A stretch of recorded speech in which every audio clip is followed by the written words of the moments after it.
చాలా బాగుంది సార్ ప్రవచనం థ్యాంక్ మధ్యాహ్నం. You thank you. జై శ్రీకృష్ణ సార్. జై శ్రీకృష్ణ. జై శ్రీకృష్ణ సార్. జై శ్రీకృష్ణ. అంతరాయ తిమిరోపశాంతయే శాంత పావనమచింత్య వైభవం తం నరం వపుషి కుంజరం ముఖే మన్మహే కిమపి తుందిలం మహః వసుదేవసుతం దేవం కంసచానూరమర్ధనం దేవకీ పరమానందం కృష్ణం వందే జగద్గురుం శ్రీకృష్ణం వందే జగద్గురుం. జననీ జన్మభూమిశ్చ స్వర్గాదపి గరీయసి మాతృదేవో భవ. భగవద్బంధువులకు, ఆత్మస్వరూపులకు, సత్యాన్వేషులకు స్వాగతం, సుస్వాగతం. పవిత్రమైనటువంటి ధనుర్మాసం సాధన ఎంత వీలైతే అంత చేయాల్సినటువంటి సమయం. దేవతలకు ఇది బ్రాహ్మీ ముహూర్తం. కాబట్టి ఈ సమయంలో మనం చేసేటటువంటి ప్రతి సాధన మనను పరిణతికి తప్పక దోహదపరుస్తుంది. తప్పకుండా మనము సరైన దారి లోపల వెళ్ళగలుగుతాము. కాబట్టి ప్రతి ఒక్కరూ కూడా సాధన అనేటటువంటిది వదలవద్దు. సాధన అంటే కూర్చొని ఏదో చేయాల్సినటువంటి అవసరం లేదు. ఆలోచించడం, విన్న జ్ఞానాన్ని మనకు అన్వయించుకోవడము, తెలుసుకున్నటువంటి విషయాలని జీవితంలో ఆచరించడము. ఒకసారి ఆచరించడం మొదలెట్టిన తర్వాత జీవితంలో అన్ని కూడా సులువే అనిపిస్తాయి. ఆచరించే వరకే మనకి ఏదైనా కూడా కష్టం. ఒకసారి ఆచరించిన తర్వాత చాలా సులువు. చిన్నపిల్లలు ఏమీ తెలియకుండా, వాళ్ళకి అసలు ప్రపంచం అంటే ఏంటో తెలియదు, మనుషులంటే ఏంటో తెలియదు, తల్లి, తండ్రి, అన్న, తమ్ముడు, చెల్లెలు, బంధువులు ఏమీ తెలియదు. కానీ చూసినట్లయితే వాళ్ళు ఎంత తొందరగా ఈ ఎన్విరాన్మెంట్ కి అడ్జస్ట్ అవుతారు. చూస్తారు వాళ్ళున్న ప్రపంచం వేరు. అప్పటి వరకు వాళ్ళకి తెలిసినటువంటి ప్రపంచము కేవలం తల్లి కడుపు మాత్రమే. ఇప్పుడు టోటల్ గా ఒక కొత్త ప్రపంచం. ఏడుస్తూ బయటకు వస్తారు. ఏం జరిగిందో తెలియదు. కొత్త ప్రపంచంలోకి వచ్చారు. ఆ కొత్త ప్రపంచంలో కొత్త పరిస్థితులకు వాళ్ళు అడ్జస్ట్ కావాల్సినటువంటిది ఉంటుంది. ఎలా అడ్జస్ట్ అవ్వాలి? ఆ విషయం పిల్లల కంటే బాగా ఎవరికి తెలుసు? ఒక్కసారి ఆలోచించండి. అది మామూలు విషయమా? కొత్త ప్రపంచంలో అడ్జస్ట్ అవ్వడం మామూలు విషయమా? అలా అడ్జస్ట్ అవుతూ అవుతూ అవుతూ మన ప్రపంచాన్ని గుర్తించి నామములు, రూపములు గుర్తించే స్థాయికి వస్తారు. నామరూపాలు గుర్తించిన తర్వాత బంధుత్వాలు గుర్తిస్తారు. తర్వాత పాకడం నేర్చుకుంటారు, నడవడం నేర్చుకుంటారు. తర్వాత వారంతటి వారు నిలబడడం నేర్చుకుంటారు. తర్వాత అమ్మ, నాన్న, బంధుత్వాలు, ప్రేమ, బాధ, శోకము, దుఃఖము అన్ని మెల్లగా మెల్లగా మెల్లగా మెల్లగా మెల్లగా ప్రారంభమవుతాయి. జీవితం అనేటటువంటిది ఒక పెద్ద స్ట్రగుల్. ఈ పోరాటం లోపల ధర్మరాజు పోరాటం చూసుకున్నట్లయితే అత్యంత దారుణం అనిపిస్తూ ఉంటుంది. కాబట్టి వేదవ్యాసుడు ఏం చేశాడంటే ఈ మహోన్నతమైనటువంటి ఇతిహాసాన్ని మనకు అందించారు ఆయన. ఇది పంచమ వేదము అనేటటువంటి స్టేటస్ కూడా ఇచ్చారు ఆయన. ఎందుకు? వేదానికి సమానమైనటువంటిది. కాబట్టి ఆ స్థాయిలో ఉన్నటువంటి ఈ పంచమ వేదమైనటువంటి మహాభారతాన్ని మనం తెలుసుకుంటున్నాము. ప్రపంచంలోనే ఉన్నటువంటి అన్ని పుస్తకాలలోకి కూడా ఇది పెద్దది. ఇంక ఏ భాషలో ఉన్న పుస్తకం కంటే కూడా ఇదే పెద్దది. కాబట్టి ఇటువంటి మహోన్నత గ్రంథం మన దేశంలో ఉండడం, అదృష్టవశాత్తు చాలా భాగాలు ఇప్పటికీ కూడా లభించడం అనేటటువంటిది సంతోషకరమైనటువంటి విషయం. అదిగాక అందరికీ వేదాలు చదివే అలవాటు ఉండదు. వేదాలు చదివినా కూడా అర్థం చేసుకునేటటువంటి శక్తి ఉండదు. కాబట్టి ఇది అందరికీ కూడా ఒక మహోన్నతమైనటువంటి అవకాశం. వేదం తెలుసుకోవడానికి, వేదం యొక్క జ్ఞానం తెలుసుకోవడానికి అందరికీ కూడా ఇదొక అద్భుతమైనటువంటి అవకాశం. కాబట్టి ఈ ఒక్క సంపూర్ణ మహాభారతము చదివితే ఇందులోపల నుంచి అన్ని పుస్తకాలు బయటకు వస్తాయి మనకు. శకుంతల, దుష్యంతుల చరిత్ర, యయాతి చరిత్ర, బుధుడు, చంద్రవంశము, వీరందరి పురూరవుడు, వీరందరి చరిత్ర. ఇవైపోయిన తర్వాత మళ్ళీ మనకు ఇంకా ఎన్ని కథలో మధ్య లోపల లెక్కలేనటువంటివి. ముఖ్యంగా అరణ్య పర్వం లోపల ఎన్నో, నలదమయంతుల చరిత్ర, ఇప్పుడు వచ్చినటువంటి యక్ష ప్రశ్నలు, ఇంతకంటే ముందు మనం నేర్చుకున్నటువంటి నహుష ప్రశ్నలు, మార్కండేయుడు ఉపదేశాలు, ధౌమ్యుడి ఉపదేశాలు, లోమశనుడి ఉపదేశాలు, ఎన్ని ఒకటా రెండా? తీర్థయాత్రల గొప్పతనము, ఏ తీర్థయాత్రలు చేయాలి, ఎన్ని నేర్చుకున్నాం ఒక్కసారి చూసినట్లయితే మనకి ఇప్పటి వరకు అయినవి కేవలం 3 పర్వాలే. అంటే ఈ యక్ష ప్రశ్నలు అయిపోతే 3 పర్వాలు అవుతాయి. ఆది పర్వం అయిపోయింది, సభా పర్వం అయిపోయింది, అరణ్య పర్వంలో ఇప్పుడు మనం యక్ష ప్రశ్నల దగ్గర ఉన్నాం. అయినది కొద్దిగానే, అవ్వాల్సింది చాలా ఉంది. 1,00,000 శ్లోకాలు చెప్పుకోవాలి. ఓ పట్టాన అవుతుందా? కనీసం ఇంకా 3-4 సంవత్సరాలు పడుతుంది మనకు. మరి అటువంటి మహోన్నతమైనటువంటి ఈ మహాభారతంలో అరణ్య పర్వం తర్వాత శాంతి అనుశాసనిక పర్వాలు ఇవి చాలా గొప్పవి. ఈ 3 పర్వాలు అన్నిటికంటే కూడా గొప్పవిగా భావిస్తూ ఉంటారు. ఈ అరణ్య పర్వం నుంచి వచ్చినటువంటిదే యక్ష ప్రశ్నలు. జీవితంలో అన్ని కోల్పోయినటువంటి మహారాజులు, అవమానానికి గురైనటువంటి మహారాజులు, భార్య కూడా అవమానపడినటువంటి మహారాజులు, గుండె బాధ తట్టుకోలేనటువంటి మహారాజులు, చిన్నప్పుడు దురదృష్టంలో జీవితము ప్రారంభించినటువంటి మహారాజులు, వేరే వారి దగ్గర పెరగాల్సి వచ్చింది తండ్రి లేకపోతే అటువంటి మహారాజులు, కష్టాలు అయిపోయాయి ఇంకా పోయింది, ఇంకా పోయావన్నీ పోయా, ఏడుగెళ్ళిపోయింది ఇంకా తోక అని చెప్పి అనడానికి వీల్లేదు. మళ్ళీ కొత్త కష్టాలు వస్తున్నాయి. కాబట్టి జీవితంలో కష్టాలు కామన్. జీవితంలో కష్టాలు కామన్. జీవితం అలా వెళ్ళిపోవాలి, జీవితం మాత్రం కొనసాగాలి. దుఃఖపడకుండా జీవితంలో కొనసాగాలి. అందుకే ఆత్మీయుల దగ్గర చర్చలు, ఆధ్యాత్మిక చింతన. మళ్ళీ ఒకసారి చెప్తున్నాను కొద్దిగా, ఈ సెంటెన్స్ నేను చెప్పాక ఎవరైనా 2-3 చెప్పండి. కష్టాలు అనేటటువంటివి జీవితంలో కామన్. అందుకోసమే మనకి ఏంటంటే ఆత్మీయులు అనేవాళ్ళు కొంతమంది ఉండాలి. ఎవరో ఆత్మీయులు లేకపోతే ప్రవచనాలే ఆధారం. వీటిలో ఉన్నటువంటి మంచి మాటలు, మరి ప్రవచనాలు అంటే రెడీగా ఉంటారు అక్కడ, సిడీలు యూఎస్బీలు అమ్ముతూ డబ్బులు తీసుకోవడానికి. అలా కాదు, ఆన్లైన్ లో చూడండి, ఎవరివైనా సరే చూడండి, ఆన్లైన్ లో బాగానే చెప్తారు కదా, అందరూ కూడా ఒబీడియంట్ గానే చెప్తారు ఆన్లైన్ లో. చూడండి, అవన్నీ వినండి, జీవితాన్ని మార్చుకోండి. మీ అంతటి మీరు చదువుకునే వాళ్ళైతే చదువుకోండి, అది కూడా మంచిదే. ఏ గుడ్ బుక్ ఇది, ఏ గుడ్ ఫ్రెండ్. కాబట్టి పుస్తకాన్ని చదివితే వచ్చే ఆనందం ఇంకెప్పుడూ దొరకదు. జీవితం అంతా చదువుకుంటూనే ఉన్నా నేను. ఏ వయసు వచ్చినా ఇప్పటికీ కూడా నా బ్యాగ్ లో ఎన్ని ఉంటాయి తెలుసా? నేను కింద చదువుకోవడానికి వెళ్తాను అనమాట, మా అపార్ట్మెంట్ లోనే కింద. ఒక్కసారి మా బ్యాగ్ చూపిస్తాను, మాటల సందర్భం వచ్చింది కాబట్టి I wanted to show you that.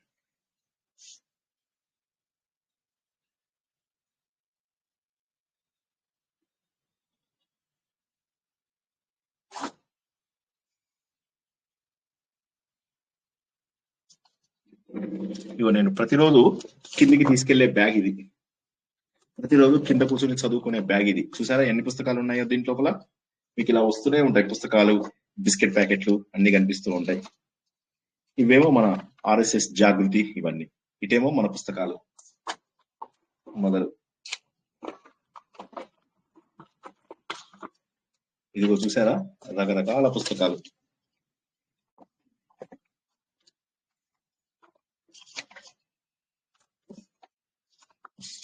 తీస్తా ఉంటే వస్తున్నాయి సార్, ఆ తీస్తా ఉంటే వస్తున్నాయి సార్ అంటే నారద భక్తి సూత్రాలు. ఆ బ్యాగ్ అక్షయ పాత్ర లాగా ఉన్నట్టుంది సార్. అదే కదా. ఇది ఒకసారి చెప్పాలి నేను. ఇది మా వనస్థలిపురం ఇంటి దగ్గర ఇచ్చినటువంటిది. ఈ పుస్తకం ఏమో మన ఉత్తర రామాయణం కోసం నేను సులభంగా చేయడం కోసం చదివిన పుస్తకము. మా అమ్మ కోరిక పైన కొన్న పుస్తకం అన్నమాట ఇది. ఏమైనాయా? అది ఎవరిదండి? రైటర్ ఎవరండి? కుందమాల. ఇదేంటంటే చాలా పాతది, యాక్చువల్ గా కుందమాల చాలా పాతది. పురిపాక వెంకటలక్ష్మి కాంతారావు అని చెప్పేసి ఆయన దీన్ని ట్రాన్స్లేట్ చేశారు. ఒరిజినల్ ఎవరు రాశారో నాకు తెలియదు. ఒరిజినల్ గా ఎవరు రాశారో నాకు తెలియదు. చూస్తున్నాను, ఆగండి.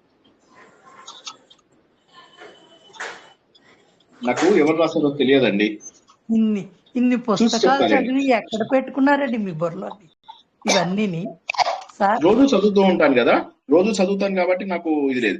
ఆఖరికి ఆచార వ్యవహారాలు మీరంతా అప్పుడప్పుడు ప్రశ్నలు అడుగుతారు, అందుకని చిన్న పుస్తకం కూడా చూసారా, ఇందులో మన ప్రతి ఆచార వ్యవహారం.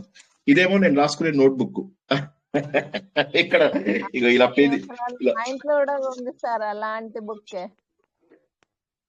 పేజీలు ఇవన్నీ ఇలా రాసుకుంటారు అన్నమాట. ఇది ఒకటి.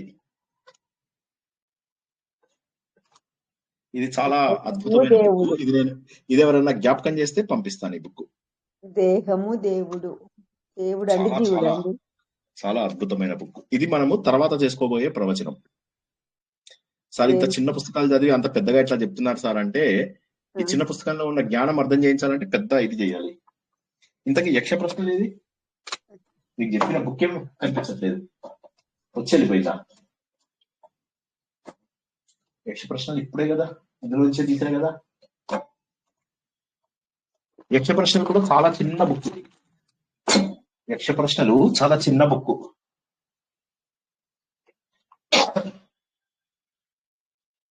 ఎక్కడ పెట్టానబ్బా?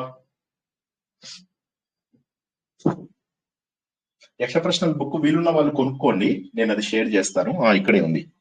అది ఫస్ట్ తీసుకున్నారట సార్. ఇది మనం ఫాలో అవుతున్న యక్ష ప్రశ్నలు. అంత బుజ్జి పుస్తకాన్ని మీరు అంత వివరంగా చెప్తున్నారా సార్?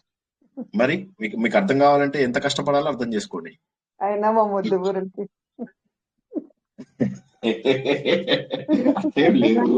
అట్లేం లేదు. కొన్ని రోజుల తర్వాత అంటే మీకు సారం అర్థమైందంటే ఏం లేదండి. ఇదంతా నేను మళ్ళా చెప్తున్నాను. నేను మీకు ఒకరు తెలివి తక్కువ వాళ్ళు, ఒక తెలివి గల వాళ్ళు అలా దేవుడు చెయ్యడు. దేవుడి యొక్క సృష్టి లోపల తప్పులుండవు, ఎంత వాడుకుంటే అంత. కొంతమంది ఇదే శరీరాన్ని ఓకే వాళ్ళు జిమ్ లోపల పెట్టారనుకోండి, చాలా అద్భుతంగా తయారు చేసుకోగలుగుతారు శరీరాన్ని. కొంతమంది బ్రెయిన్ కి పదును పెడతారు కదా. స్టీఫెన్ హాకింగ్ ఆయన శరీరం మొత్తం పనిచేయదు, ఒక చిన్న వేలు కదులుతుంది అంతే ఆయనకి. కానీ ఆయన ప్రపంచంలోనే అతి గొప్ప శాస్త్రవేత్తలలో ఒకడు. బ్లాక్ హోల్స్, టైం మెషిన్ ఇవన్నీ కనుక్కున్నది ఆయననే. అంటే ఇది నేను ఎన్నోసార్లు చెప్తున్నాను, సాధన తప్ప ప్రపంచంలో మరేది లేదు. నేను మీకు చెప్పాను, ఆ పరిగెత్తి ఒక ఆవిడ పేరు ఎప్పుడు మర్చిపోతూ ఉంటాను నేను. ఆవిడ ఒలింపిక్ రికార్డు సాధించింది. మన ఇండియా నుంచి ఈ రోజు వరకు ఎవరు ఒలింపిక్ లో రన్నింగ్ లో రాలేదు. కానీ ఆమెకి జీవితం అంతా కష్టంగా ఉంది. పరిగెత్తాలని చిన్నప్పుడు కోరిక, కానీ సడన్ గా ఆ వ్యాధి వల్ల కాలు ఇలా నేల మీద పెట్టగానే లోపల నుంచి రక్తం ఇలా బయటకు పొంగేది. పిటి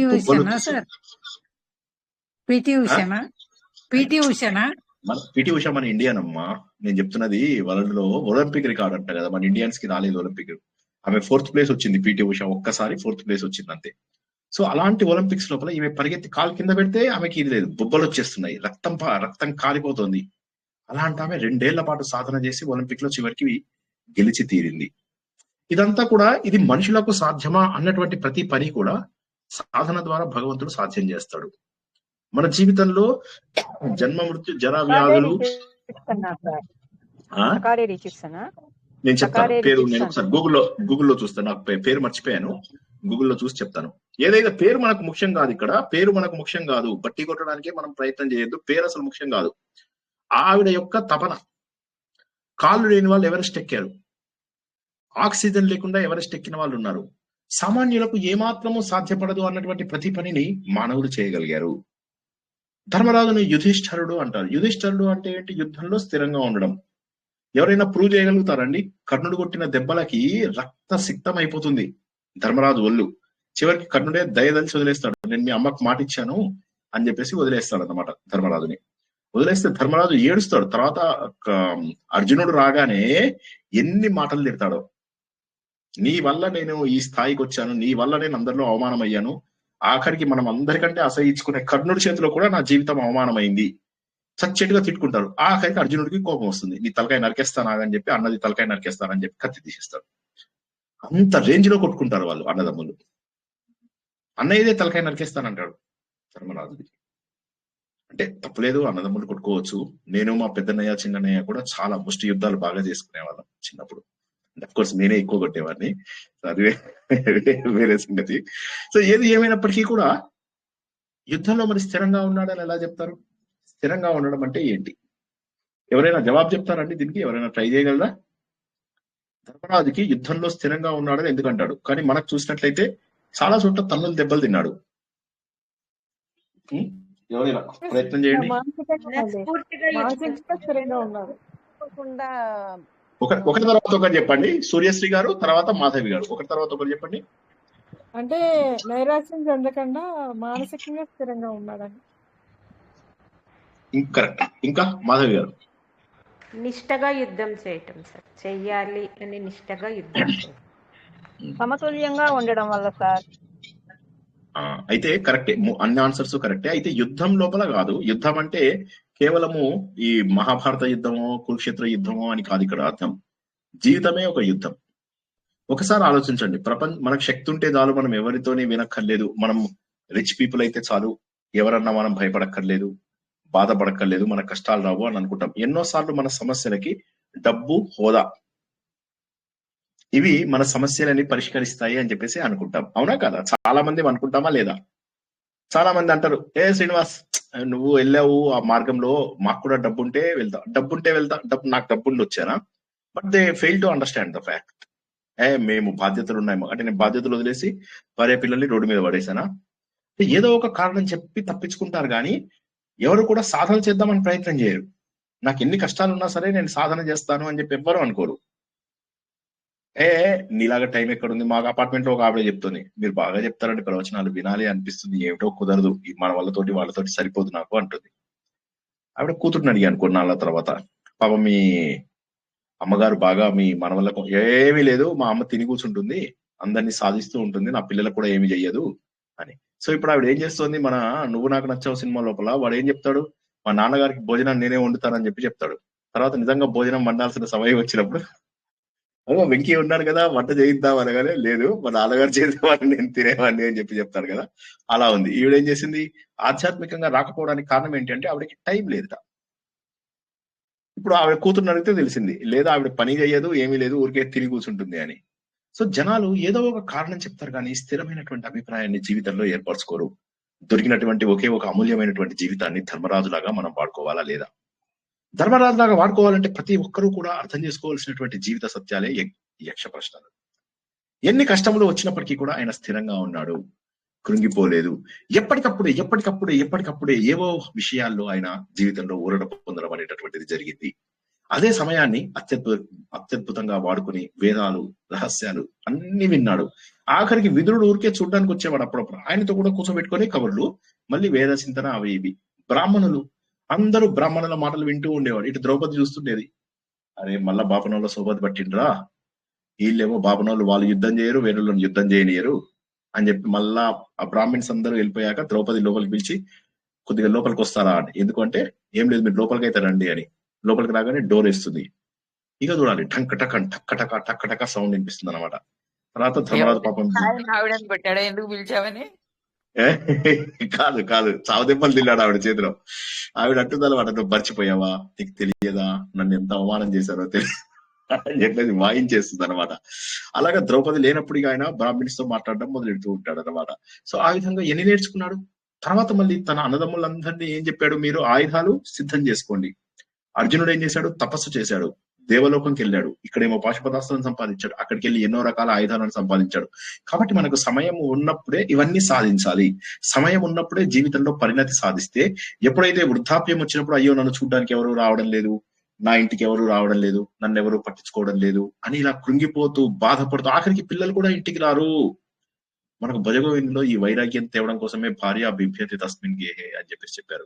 నువ్వు ఉన్నటువంటి ఇంట్లోపల భార్య నీ శవాన్ని చూసి భయపడుతుందయ్యా, ఎందుకయ్యా ఇంకా సిగ్గు లేకుండా నువ్వు భార్య పిల్లలు అని బాధపడుతున్నావు, నీ దగ్గర డబ్బుండి నీ ఊపిరి ఉన్నంత వరకే నిన్ను ఎవరు పట్టించుకుంటారు, ఒకసారి నువ్వు మంచాన పడ్డావంటే ఎవరు పట్టించుకోరయ్యా, ఎందుకయ్యా ఇంకా నీకు వైరాగ్యం రాలేదు అని. కాబట్టి ఆ స్థాయి దాకా వెళ్దామా మనము, లేకపోతే ముందే పరిణతిగా ఉండాలా? ధర్మరాజు నేర్చుకున్నటువంటి సత్యాలని నేర్చుకుంటే జీవితంలో ప్రతి ఒక్కరూ నేర్చుకోవాల్సినటువంటి సత్యాలు ఇవి. ఏదో ధర్మరాజు టైంపాస్ కి చెప్పినటువంటివి కానే కాదు, ధర్మరాజు మన కోసం తెలియజేసినటువంటివి. ఇవి మహోన్నతమైనటువంటి సత్యాలు, ప్రతి ఒక్కరూ కూడా సాధించవలసినటువంటి జీవిత సత్యాలు. అంటే ధర్మం ధర్మం ధర్మం ధర్మం, ఇంకా ఆయనకు ధర్మం తప్ప వేరే విషయమే లేదు కదా, ధర్మం తప్ప వేరే విషయమే లేదు. ఏ ఆయుధాలు లేకుండా ఆయన ధైర్యంగా స్థిరంగా నిలబడ్డాడు. ఎక్కడెక్కడైతే నాకు అనువు కాదు అనుకున్నామో అక్కడ నేను అధికుణ్ణి అని చెప్పి ఎప్పుడూ అనలేదు. పాపం ధర్మరాజు అన్ని చోట్ల ఓడిపోయాడు. తన తమ్ముళ్ళు 4 కూడా మృతజీవులు అయ్యారు, చనిపోయారు, అందరూ చనిపోయారు. అక్కడ నీరు తాగడానికి వెళ్ళారు, యక్షుడు అడిగినటువంటి ప్రశ్నలకు ఏమి జవాబు చెప్పలేక చనిపోయారు. ఆ చనిపోయే కొద్ది ముందే నకులుడు అంటాడు, అన్నయ్య ఏంటన్నయ్య ఏం జరుగుతుంది మన జీవితం లోపల, ఎందుకు ఇంత కష్టం పడుతున్నాం మనం? ఒక జింక వెనకాల 5 మహాబలులము వెళ్తూ వెళ్తూ వెళ్తూ వెళ్తూ వెళ్తూ ఆ బ్రాహ్మణ్కి ఆరణి అని చెప్పి చిక్కుముకి రాళ్ళ లాంటివి, ఆ ఆరణి అనే కర్రలు పోగొట్టుకుంటే అవి జింక ఏదో పట్టుకుపోయింది అంటే ఆ జింక వెనకాల వెళ్తారు వీళ్ళు. 5 పరిగెత్తినా కూడా అవ్వదు. ఆఖరికి అంటారు అన్ని ఓడిపోయాం జీవితంలో, చివరికి ఈ జింక కూడా మనం ఓడగొట్టేసింది. కష్టాలు పోతాయనుకుంటే కొత్త కొత్త కష్టాలు వచ్చి పడుతున్నాయి ఏంటన్నయ్య, ఎందుకు ఇలా అయిపోయింది మన జీవితం అంటే, అప్పుడు ముందు అవన్నీ తర్వాత మాట్లాడుకుందాం. బాగా దాహం ఇస్తుంది అయ్యా, అందరికీ దాహం ఇస్తుంది. సో ఏమైంది, చిన్న నీళ్లు కూడా సాధించలేనటువంటి పరిస్థితి. ఆ విధంగా యక్షుడి కోపానికి గురై అందరూ కూడా మరణించడం జరుగుతుంది. అయినప్పటికీ కూడా ఆయన గుండె స్థిరంగా పెట్టుకుని అక్కడికి వెళ్ళి ఆ యక్షుడైనటువంటి 100 పైన ప్రశ్నలు అన్నిటికీ కూడా ఓపికగా జవాబు చెప్తాడు. అందులో మహోన్నతమైనటువంటి క్వశ్చన్స్ ఏంటి? భూమి కంటే గొప్పదేవాడు తల్లి, ఆకాశం కంటే గొప్పవాడేవాడు తండ్రి, మన జీవితాంతం మనతో పాటు ఉండేది ఏంటి? మన ధైర్యం. ఇలాంటివి మామూలు విషయాలలో కాదు. మళ్ళీ చివరికి కూడా ఇతను ధర్మం పాటిస్తాడో లేదో అని చెప్పేసి అడుగుతాడు. ఎవరిని బతికించాలి వీటి లోపల అంటే నకులుని బతికించాలి. అక్కడ కూడా ధర్మమే. నాకు ఏ అర్జునున్నో భీమున్నో బతికించు అని చెప్పాడు.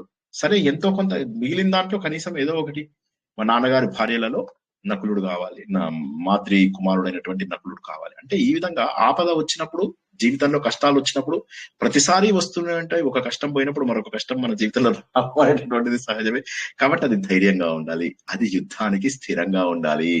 ఒక్కసారి ఆలోచించండి, ఈ రోజు ఎంత చిన్న చిన్న విషయాలకు ఆత్మహత్యలు చేసుకుంటున్నారు, జీవితంలో విరక్తి పొందుతున్నారు.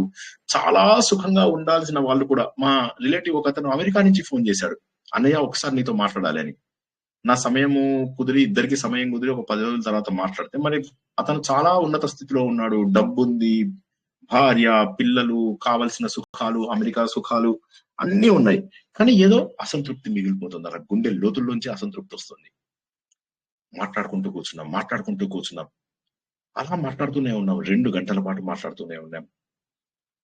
అంటే ఏంటి, సందేహాలు ఉన్నాయి జీవితం లోపల, ఎన్నో సందేహాలు ఉన్నాయి. ప్రతి చిన్న కష్టానికి కూడా కృంగిపోయే మనస్తత్వం మనది. కాబట్టి వాటన్నిటికీ తట్టుకుని నిలబడాలి అనేటటువంటి వాడే మన యుధిష్ఠరుడు. మామూలు వ్యక్తి కాదు ఇతను, యుద్ధంలో స్థిరంగా ఉన్నటువంటి వాడు, యుద్ధంలో స్థిరంగా ఉన్నాడు. కాబట్టి ఇటువంటి మహోన్నతమైనటువంటిది మనం తెలుసుకోవడం అనేది మన జీవితంలోనే అత్యంత గొప్పదైనటువంటి విషయము. మొట్టమొదటి ప్రశ్న అడిగాడు ఆయన, ఏది సూర్యుడిని ఉదయింపజేస్తున్నది, అస్తమింపజేస్తున్నది ఏది? సూర్యుడిని ప్రతిష్ఠితం చేస్తున్నది ఏది?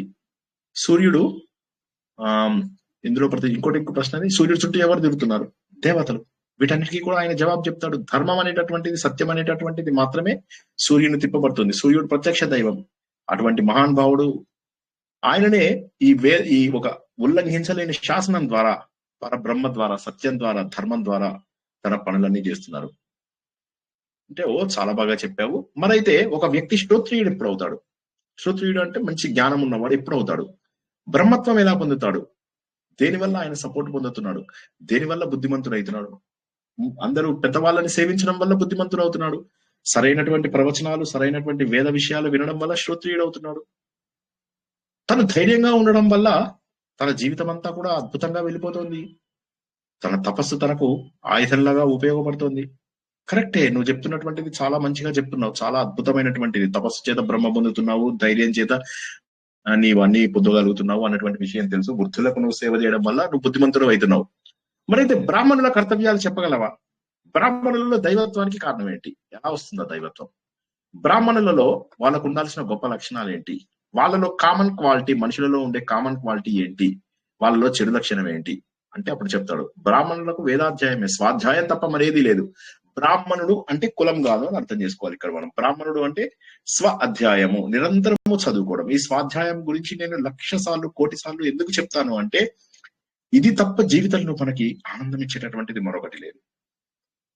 ఎందుకంటే ఎంతసేపు ఆనందంగానే ఉంటాం. స్వాధ్యాయం వల్ల ఎప్పుడూ మనం జీవితంలో సంతోషంగా, ఆనందంగానే ఉంటాము.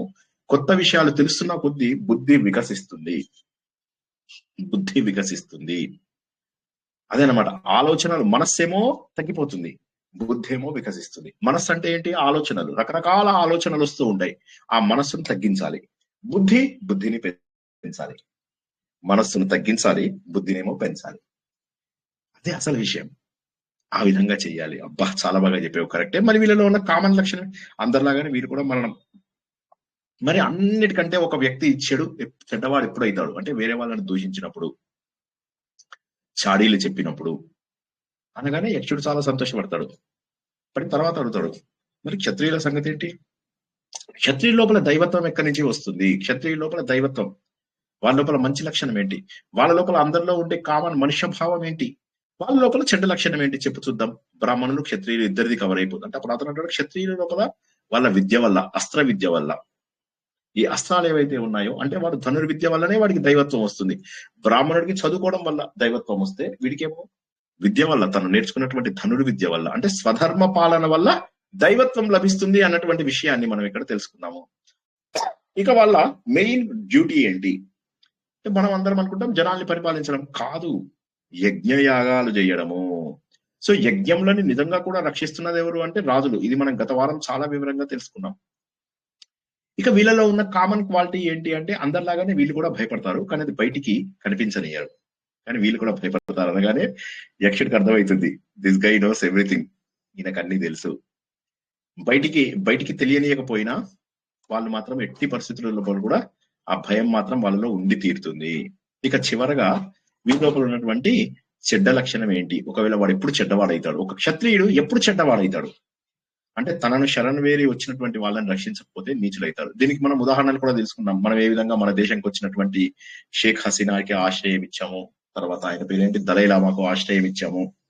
ఇలాగ మనని శరణు కోరి ఎవరన్నా వస్తే మనకు వీలైనన్ని రోజులు వాళ్ళని రక్షించడము మన బాధ్యత, క్షత్రియుల బాధ్యత అది. ఆఖరికి దేవుళ్ళలో కూడా గొడవలు అవుతాయి. ఇవి మనకు అక్కడ ఏం చూపిస్తాడు? దేవుళ్ళలో గొడవ ఏంటంటే నిజంగా దేవుళ్ళు కొట్టుకున్నారని కాదు, అక్కడ ఒక ధర్మాన్ని మనకు చెప్పడం. ఎవరైనా నిన్ను శరణ్ వేడి వస్తే, విభీషణుడు వచ్చాడు శరణ్ వేడి, ఏంటయ్యా నువ్వు విభీషణుని ఎలా శరణు ఒప్పుకున్నావు అంటే, విభీషణుడు కాదు రావణాసురుడు వచ్చిన నన్ను శరణ్ వేడి నేను యాక్సెప్ట్ చేస్తాను అన్నాడు. అది క్షత్రియ యొక్క ధర్మము. చాలా సంతోషపడిపోతున్నాడు యక్షుడు. ఇంతవరకు మనము తెలుసుకున్నాము. ఎవరికైనా ప్రశ్నలు ఉంటే అడుగుదాము. ఇప్పుడు నెక్స్ట్ ముందుకెళ్ళిపోదాం. నచ్చిందా? ఎంత బ్యూటిఫుల్ ఇవి ఉన్నాయి చూడండి అసలు.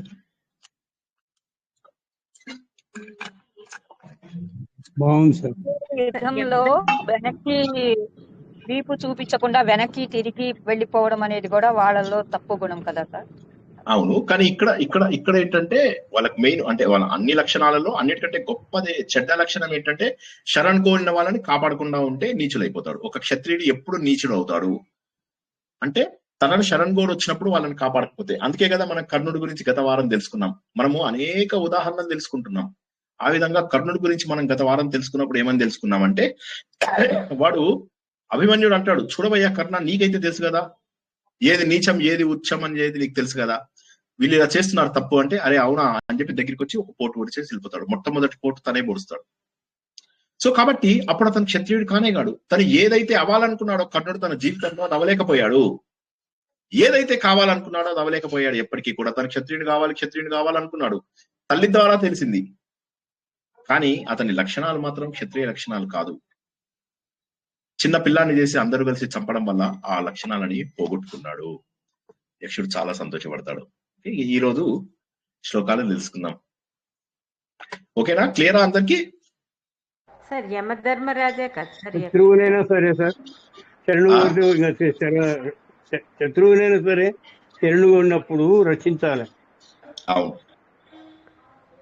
అలా రక్షించకపోతే అతను చెడ్డవాడైతాడు. క్షత్రియులలో చెడ్డవాడు. మనం వెళ్ళి రక్షిస్తే మనకు సావు దెబ్బలు పడతాయి. క్షత్రియుడి గురించి చెప్తున్నది. సహజంగా వేరే వాళ్ళని రక్షించే గుణం ఉన్న వాళ్ళని, భుజబలాలని నమ్ముకున్న వాళ్ళని క్షత్రియులు అంటారు. ఓకే, నెక్స్ట్ క్వశ్చన్ ఏంటి? ఏదో అడుగుతున్నారు. యమధర్మరాజే కదా సార్ యక్షుని రూపంలో వచ్చేది? చూద్దాం అది గ్రాడ్యువల్ గా తెలుస్తుంది. మనకి ఇంకా చాలా రోజులు పడుతుంది. యమధర్మరాజు దగ్గరికి వచ్చేసరికి మనకి ఇంకా 10 రోజులు పడుతుంది. అయినా యముడి దగ్గరికి మనకి ఎంత ఉందిరా చూసుకుందాం. ఓకేనా? ఇంకా ఇప్పటి వరకు చెప్పిన వాటిలో ఏమన్నా డౌట్స్ ఉన్నాయా? ఫ్యూచర్వి కాకుండా పాస్ట్ లో ఏమన్నా డౌట్ ఉన్నాయా? వండర్ఫుల్. అడుగుతున్నాడు సార్ ఒక్క మెసేజ్ చెప్తున్నాను సార్. ఒక్కటి, 10 తరాల పేదరికాన్ని ఒకే తరంలో మార్చగల శక్తి ఉన్న ఏకైక ఆయుధము విద్య సార్. చెప్పండి. 10 తరాల అది అర్థమైంది. అంటే మీరు ఏం చెప్పాలనుకుంటున్నారు? అది మనకి ఇప్పటి వరకు అన్ని పుస్తకాలు చూపించారు కదా సార్, దాని గురించి ప్రశ్న కాదు. ఓకే ప్రశ్న కాదు మీరు అంటున్నది. ఓకే అర్థమైంది. Okay got it madam. సరే, అది నిజం. నేను అందుకే చెప్తున్నాను, విద్యను మించినటువంటి గుణమే లేదు.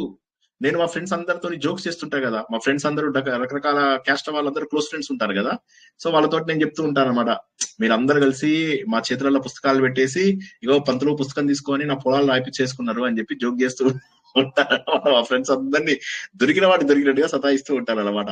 మా ఆస్తులన్నీ మీరు గుంజేసుకున్నారు, మా చేతుల్లో పుస్తకాలు పెట్టారు. అండ్ ఆనెస్ట్ గా కూడా ఎన్ని ఆస్తులున్నా, ఎంత డబ్బున్నా, ఎంత ఏమున్నా సంతోషం ఇచ్చేది మాత్రం స్వాధ్యాయం.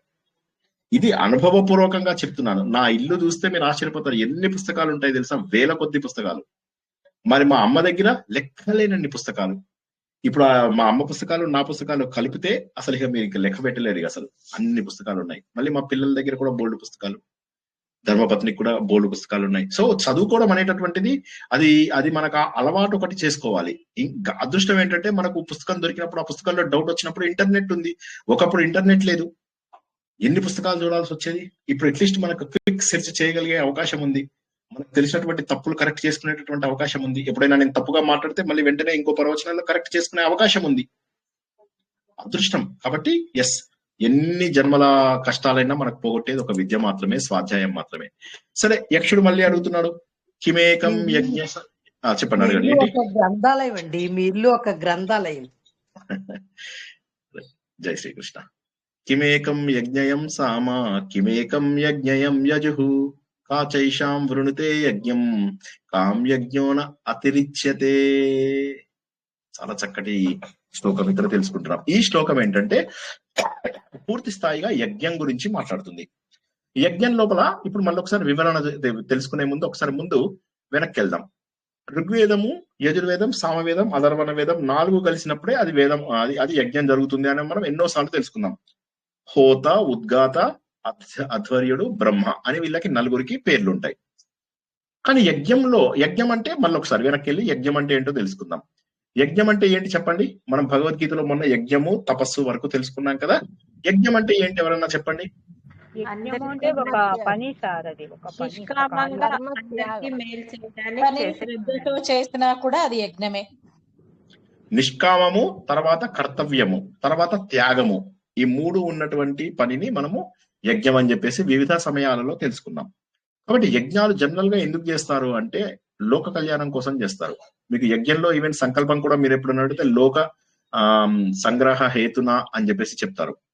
ఓకేనా? కాబట్టి లోక హితం కోసమే చేస్తారు ఇవన్నీ. కాబట్టి అటువంటిది కదా యజ్ఞము. చాలా, ఇది మామూలు యజ్ఞం కాదు. కిం ఏకం యజ్ఞయః సామ అంటే 4 చతుర్థి విభక్తి. యజ్ఞ ఏదైతే ఉందో ఆ ఒక్కటి ఏంటి? యజ్ఞం లోపల సామవేదం ఏంటి? సామవేదం అనే పార్ట్ ఎక్కడి నుంచి వచ్చింది? యజ్ఞం లోపల. యజ్ఞంలో సామవేదం ఏది? రెండవది ఏంటి? కిమేకం యజ్ఞయం యజుః. కిమేకం యజ్ఞయం యజ్ఞయం అంటే యజ్ఞానికి సంబంధించినంత వరకు యజుర్వేదం ఏది? మళ్ళీ తర్వాత ఏమడుగుతున్నాడు? అందులోపల ఉన్నటువంటి కాచ ఏషాం వృణుతే యజ్ఞం. వృణుతే అంటే వరించడం. ఇది మనం ఆల్రెడీ ఇంతకు ముందు తెలుసుకున్నాం. వరించడము, స్వీకరించడము, యాక్సెప్ట్ చేయడము, ఇవన్నిటికి కూడా వృణుతే అని చెప్పేసి తెలుసుకున్నాం. ఓకే, ఇది ఆత్మనేపది ధాతువు. ఓకే, సో ఇక్కడ ఏమవుతుంది? ఏది ఈ యజ్ఞాలలో, ఈ మనుషులలో, వీటన్నిటిలో కూడా వరించేది ఏది? ఈ యజ్ఞంలో మనను వరించేది ఏది? తర్వాత కాం యజ్ఞో నా అతిరిచ్యతే. అతిరిచ్యతే అంటే అతిక్రమించనటువంటిది.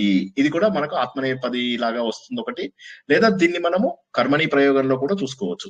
ఏది అతిక్రమించలేదు, యజ్ఞంలో ఏది అతిక్రమించకూడదు అనేటటువంటిది తెలుసుకున్నాం. ఒకసారి క్లియర్ గా ఉందా? ఈ శ్లోకంలో ప్రశ్నలు క్లియర్ గా ఉన్నాయా?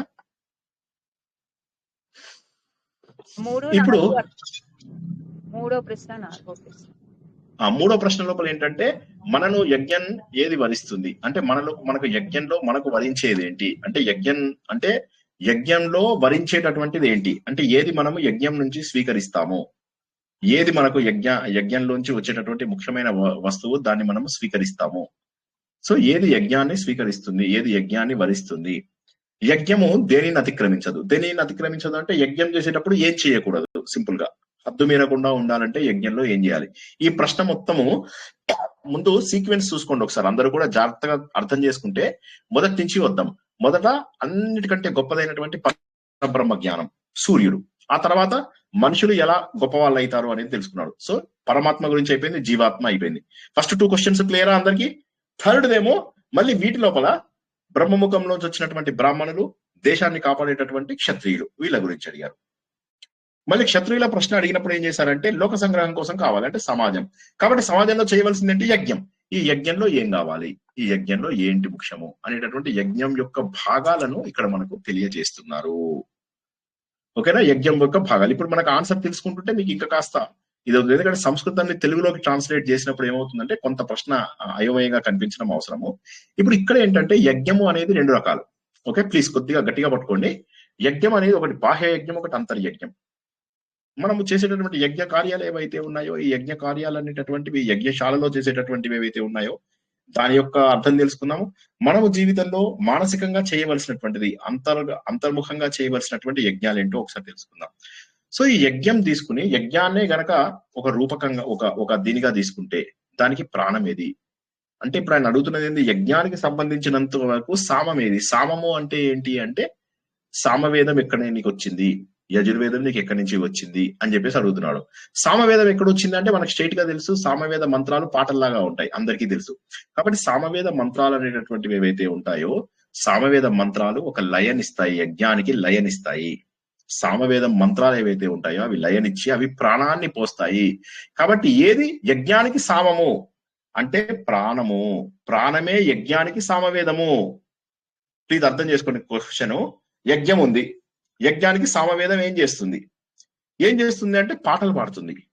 సామవేదం అంటే ఋగ్వేదంలో ఉన్నటువంటి మంత్రములను పాటలు పాడడం ద్వారా వచ్చేటటువంటిది. సో ఇందులో పాటలు పాడుతుంది. పాటలు పాడడం వల్ల ఏమవుతుంది? ఒక చక్కటి ఆహ్లాదకరమైనటువంటి వాతావరణం ఏర్పడుతుంది, లయబద్ధంగా ఉంటుంది, మాధుర్యాన్ని ఇస్తుంది. కాబట్టి ప్రాణమే యజ్ఞానికి సామవేదం. సామవేదం అంటే పాటలు పాడేటటువంటిది ఏది ఇందు లోపల అంటే ప్రాణమే, మనలో ఉన్నటువంటి ప్రాణమే. ఈ లయ ఏదైతే ఉందో మన గుండె లోపల చూసుకున్నట్లయితే మన హృదయం ప్రాణాన్ని ఇస్తుంది, మనకు కదులుతూ ఉంటుంది లయబద్ధంగా. Lub dub lub dub lub డబ్బు డబ్బు డబ్బు డబ్బు డబ్బు డబ్బు డబ్బు అని కొట్టుకుంటూ ఉంటుంది. కొంతమందికి, ఎక్కువ మందికి లబ్ డబ్ అనే కొట్టుకుంటుంది. మీరు వినండి, మీకు ఏది వినిపిస్తుందో నోట్ చేసుకొని పెట్టుకోండి. సో ఏ విధంగానైతే సామవేదం అనేటటువంటిది, ప్రాణం అనేటటువంటిది మనకు ఊపిరి. ఈ శరీరమే ఒక యజ్ఞగుండం. ఈ శరీరం అనేటటువంటిది ఒక యజ్ఞగుండం. ఈ యజ్ఞగుండంలో మనకు ఊపిరి తీసుకుంటాం. ఆ ఊపిరి అనేటటువంటిది ప్రాణము. అదే సామవేదము. మన జీవితం అనేటటువంటి యజ్ఞగుండంలో, మన శరీరం అనేటటువంటి యజ్ఞగుండంలో మనం పీల్చుకునేటటువంటి ఊపిరే సామవేదము. మన ప్రాణమే సామవేదము. సామవేదం అనేటటువంటిది ఏదైతే లయబద్ధంగా ఉంటుందో ఆ లయబద్ధమైనటువంటి సామవేదం ఇక్కడ మనకు గుండె చప్పుల లోపల ఇది కూడా లయబద్ధంగానే అవుతుంది, ఆవేశంగా ఉండదు. మనకు సోహం సోహం ఒక లయబద్ధంగా ఉంటుంది. ప్రాణం లేనిదే మన జీవితం లేదు, ప్రాణం లేకపోతే మన జీవితం లేదు. అదే విధంగా సామవేద మంత్రాలు ప్రాణం లాంటివి. యజ్ఞానికి సామవేద మంత్రాలు ప్రాణము లాంటివి. సామవేదం యజ్ఞానికి ఎటువంటిదండి? యజ్ఞం యొక్క ప్రాణం ఎవరు చెప్పండి ఎవరైనా? సామవేదము. మన శరీరమే యజ్ఞం అయితే ఇక్కడ సామవేదం ఏది? మన ఊపిరే సామవేదము. ఊపిరి ఏదైతే లయబద్ధంగా కదులుతుందో అదే సామవేదము. బాగుందా లేదా క్వశ్చన్? యజ్ఞానికి ముఖ్యం ప్రాణం లాంటిది ఏంటి? యజ్ఞానికి ప్రాణం ఏంటి? యజ్ఞానికి లైఫ్ ఇచ్చేదేంటి అంటే యజ్ఞం లోపల అన్ని బోర్ కొడతాయండి, ఒక్క పాటలు మాత్రం మంచిగా అనిపిస్తాయి.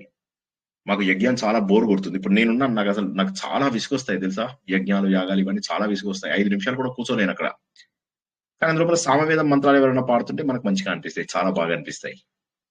ఆ సామవేద మంత్రాలు వచ్చినప్పుడు మనం ఆనందంగా ఉంటాము. కాబట్టి యజ్ఞానికి ప్రాణం ఏంటయ్యా అంటే, యజ్ఞం అనేది కనుక ఒక మనిషి అనుకుంటే, ఒక స్వరూపం అనుకుంటే, ఆ యజ్ఞానికి ప్రాణం పోసేది సామవేదము. అదే విధంగా మన శరీరాన్నే గనక యజ్ఞము అనుకున్నట్లయితే, అన్ని పనులకు మూలమైనటువంటి యజ్ఞగుండం మన శరీరము. ఈ యజ్ఞగుండానికి సామవేదం ఏది అయ్యా అంటే మన ఊపిరి. ఈ ఊపిరి లేనిదే ఈ యజ్ఞగుండం నడవదు. అక్కడ ప్రాణమైనటువంటి సామవేదం లేకపోతే ఆ యజ్ఞము నడవదు. అర్థం కాని వాళ్ళు అడగండి ఒకసారి. చాలా అద్భుతమైనటువంటి జవాబు ఇది. ప్రాణమే యజ్ఞానికి సామవేదము. క్లియరా? అనుమానం ఉన్న వాళ్ళు అడగండి, చెప్పండి. వైస్ వర్సా చెప్పారు, 2 చాలా బాగున్నాయి. బాగుంది సార్. సామవేదమే ప్రాణము, ప్రాణమే సామం అన్నట్టు. కరెక్ట్. యజ్ఞానికి చీఫ్ అదే, ముఖ్యం అదే. ఇప్పుడు నాకు యజ్ఞం లోపల సామవేదమే ప్రాణము, ప్రాణమే సామవేదం.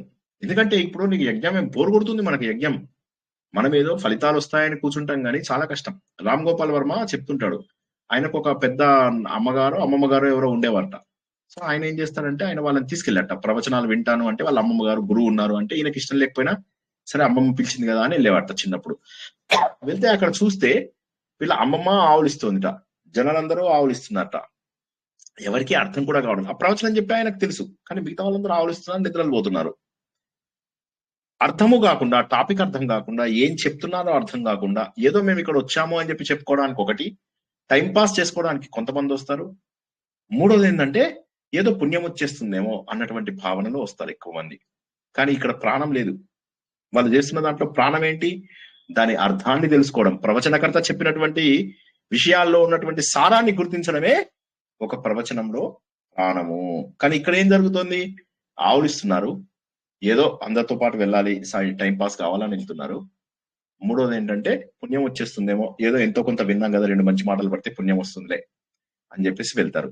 దీనికి మనం ఉదాహరణ కూడా తెలుసుకున్నాం. ఒక దొంగ ఆ దారిలో వెళ్తూ ఉంటాడు. వెళ్తూ ఉంటే ఆ దొంగకి ఏమవుతుంది, ఆయన ప్రవచనం వింటాడు, అనుకోకుండా వినాల్సి వస్తుంది. విన్న తర్వాత మారిపోతాడు. చచ్చా నా జీవితంలో నేను దొంగతనాలు చేయడం తప్పు అని చెప్పి వెంటనే దొంగతనాలు మానేసి పోలీస్ స్టేషన్ లో తను ఉంటాడు. తర్వాత పోలీస్ స్టేషన్ నుంచి కొన్నాళ్ళకు బయటకు వచ్చేస్తాడు, మంచి జీవితాన్ని కొనసాగిస్తాడు.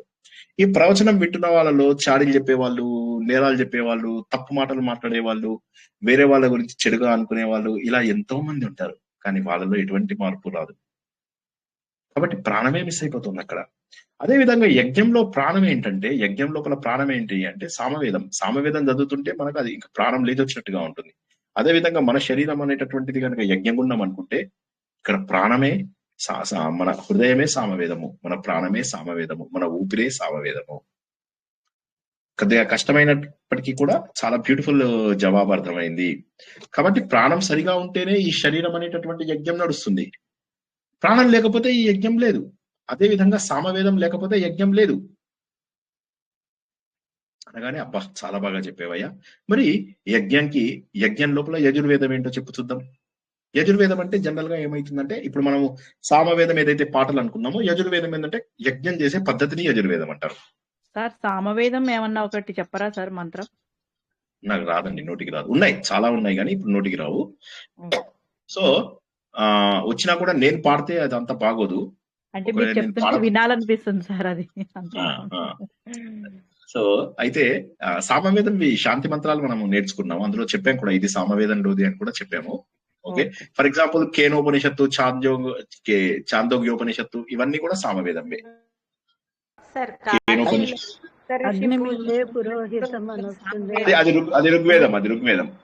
అది ఋగ్వేదం. అగ్నిమీలే పురోహితం అనేది ఋగ్వేదంలో 10వ మండలంలో సంహితలో వస్తుంది. అది మనం ఇప్పుడు పురుష సూక్తంలో 4 వేదాలు ఉన్నాయి కదా, 4 వేదాలలో కూడా ఉంది. అది 4 వేదాలలో కూడా సిమిలర్ మంత్రాలు ఉంటాయి. 4 వేదాలలో సిమిలర్ 4 కాదు 5 వేదాలు. కృష్ణ యజుర్వేదం, శుక్ల యజుర్వేదం, భావం ఒకటే, భావం ఒకటే. అయితే మహాపురుష సూక్తం ఏదైతే ఉందో అది మనం నేర్చుకుంటున్నాం కృష్ణ యజుర్వేదంలో. అది మాత్రం అందులో 2 శ్లోకాలు ఎక్కువ ఉంటాయి మిగతా వాటికంటే. ఓకేనా, భావం ఒకటే. ఒకటే గుర్తుంచుకోండి, ఉన్నది ఒకటే వేదం, అది ఋగ్వేదం. ఆ ఋగ్వేదంలో ఉన్నటువంటిదే యజ్ఞయాగాలు ఎలా చెయ్యాలి, అదే రుక్కులను ఉపయోగించి యజ్ఞయాగాలు చేస్తే దాన్ని యజుర్వేదం అంటారు. దాన్ని పాటల రూపంలో ఇస్తే సామవేదం అంటారు. దాన్ని ఎలా ఆచరించాలో జీవితంలో చెప్పుకుంటే దాన్ని అధర్వణ వేదం అంటారు. ఋగ్వేదమే మెయిన్. ఋగ్వేదంలో ఉన్నవే మిగతా వేదాలలో ఉంటాయి. Clear sir? కాశీలో సప్తఋషి పూజ చేసేటప్పుడు ఒక్కరు ఇది సామవేదం పాడుతుంటారు కదా సార్, అని అది ఏమి శ్లోకము మంత్రం వినపడదు, ఊరికే రాగం తీస్తూ ఉంటారు సార్. అంటే లైన్ లో వెళ్తున్నప్పుడు కాదు సార్, సప్తర్షి పూజ 7 o'clock ఉంటుంది కదా. 7 o'clock ఉంటుంది ఆ పూజ. కరెక్ట్. 7 మంది నేను ఆ పూజను ఎప్పుడు శ్రద్ధగా వినను. యాక్చువల్ ఆ టైంలో నేను ఏంటంటే దర్శనానికి వెళ్ళిన మాట నిజమే. వెళ్ళినప్పుడు నేను ఏం చేస్తానంటే, నాకు ముందు వాళ్ళని తొయ్యడం చాలా సరదా, కొంతమందిని తన్నడం కూడా సరదా, వేరే వాళ్ళకి దేవుడు కనిపించకుండా ఇట్లా అడ్డంగా నిలబడడం కొద్దిగా సరదా. అవన్నీ చేస్తాను కదా. సో అవన్నీ చేస్తూ అసలు శ్లోకాలను వినను అన్నమాట. ఎనీవే మనము సామవేదము కూడా నేర్చుకుంటాము. సో కంగారు పడకండి, సామవేదం కూడా నేర్చుకుంటాం. ముందు మనము యక్ష ప్రశ్నలు కంప్లీట్ చేసుకుందాం ముందు. అప్పుడు సరేనా? అడిగితే చెప్పినారు సార్, అది ఓకే సార్. సామవేదము అని చెప్పినారు. ఉంటారా మీరు మీ ఇంటి దగ్గర కూడా ఋగ్వేద, యజుర్వేద, సామవేద, అధర్వణ వేదాలు చదివే వాళ్ళు బోల్డ్ అంతమంది ఉంటారు. చదవకపోవడం అనేది అవుట్ ఆఫ్ క్వశ్చన్. వేద సభల్లో చదువుతారు సార్. వేద సభల్లో వేద పట్టణంలో ప్రతి చోట కూడా మీకు 4 వేదాల వాళ్ళు ఉంటారు. ఋగ్వేదం గ్రూపు, యజుర్వేదం గ్రూపు, సామవేదం గ్రూపు, అధర్వణ వేదం గ్రూప్స్ ఉంటాయి. కాబట్టి నేర్చుకున్న వాళ్ళు చదువుతారు. మనకు నేర్చుకోము, అవన్నీ ఎందుకు నేర్చుకుంటాం? సారం నేర్చుకుంటాం మనం. ఇప్పుడు అవన్నీ నేర్చుకోవాలంటే 50 ఏళ్ళు పడుతుంది. ఇప్పటికే మీరు ఆ 18 ప్రాకారాలు మణిద్వీపం చెప్పినప్పటి నుంచి హడిలిపోతున్నారు. సార్ మోకాళ్ళ నొప్పులు సార్, ప్రాకారం ఎక్కలేము, ఇలా బానే ఉంది అని చెప్పేసి అంటున్నారు. సో మణిద్వీప ప్రాకారాలు మేము వెళ్ళలేము సార్, మోకాళ్ళ నొప్పులు, మాకు మొన్ననే ఆపరేషన్ అయింది, ఏ దేవుడొద్దు ఏమొద్దు సార్, ఇలా బానే ఉంది, మనవాళ్ళు మనవరాళ్ళు అందరూ కళ్ళ ముందు కనిపిస్తున్నారు. ఎనివే వాటి నుంచి వదిలేసి మళ్ళీ మనం రెండో ప్రశ్నలోకి వద్దాం. రెండో ప్రశ్న లోపల ఏమంటాడంటే యజ్ఞానికి యజ్ఞంలో ఆయుర్వేదం అనేది ఏంటి, సారీ యజుర్వేదం అనేది ఎక్కడుంది అంటే, యజ్ఞం లోపల యజ్ఞం చేసేటటువంటి క్రియని యజుర్వేదం అంటారు. యజ్ఞం ఎలా చేస్తారు, ఏ పని చేయాలన్నా కూడా ఏం కావాలి, విధి విధానాలు ఇవన్నీ కూడా. అప్పుడు ఆయన చెప్పాడు మనస్సు ఇంపార్టెంట్ అని చెప్పాడు. ఇది ఇక్కడ చాలా ఇంపార్టెంట్. మనస్సే యజ్ఞానికి ఆయుర్వేదం, యజుర్వేదము. ఇందాకేమో మన ప్రాణము, మన ఊపిరి, ఇక్కడేమో మనస్సు.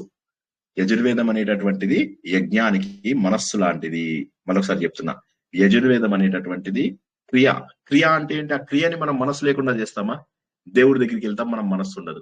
ఏ పని చేయాలన్నా కూడా మనకు మూలము మనస్సే.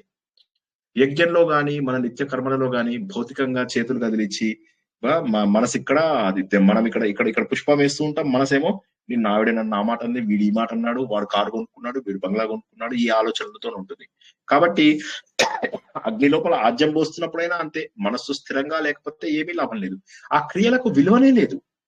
అది చెయ్యకపోవడం బెటర్. దాని బదులు మనస్సు అనేటటువంటిది మన సంకల్పముని, మన మనస్సులో ఉన్నటువంటి సంకల్పాలు అవి క్రియగా ట్రాన్స్లేట్ అవుతాయి.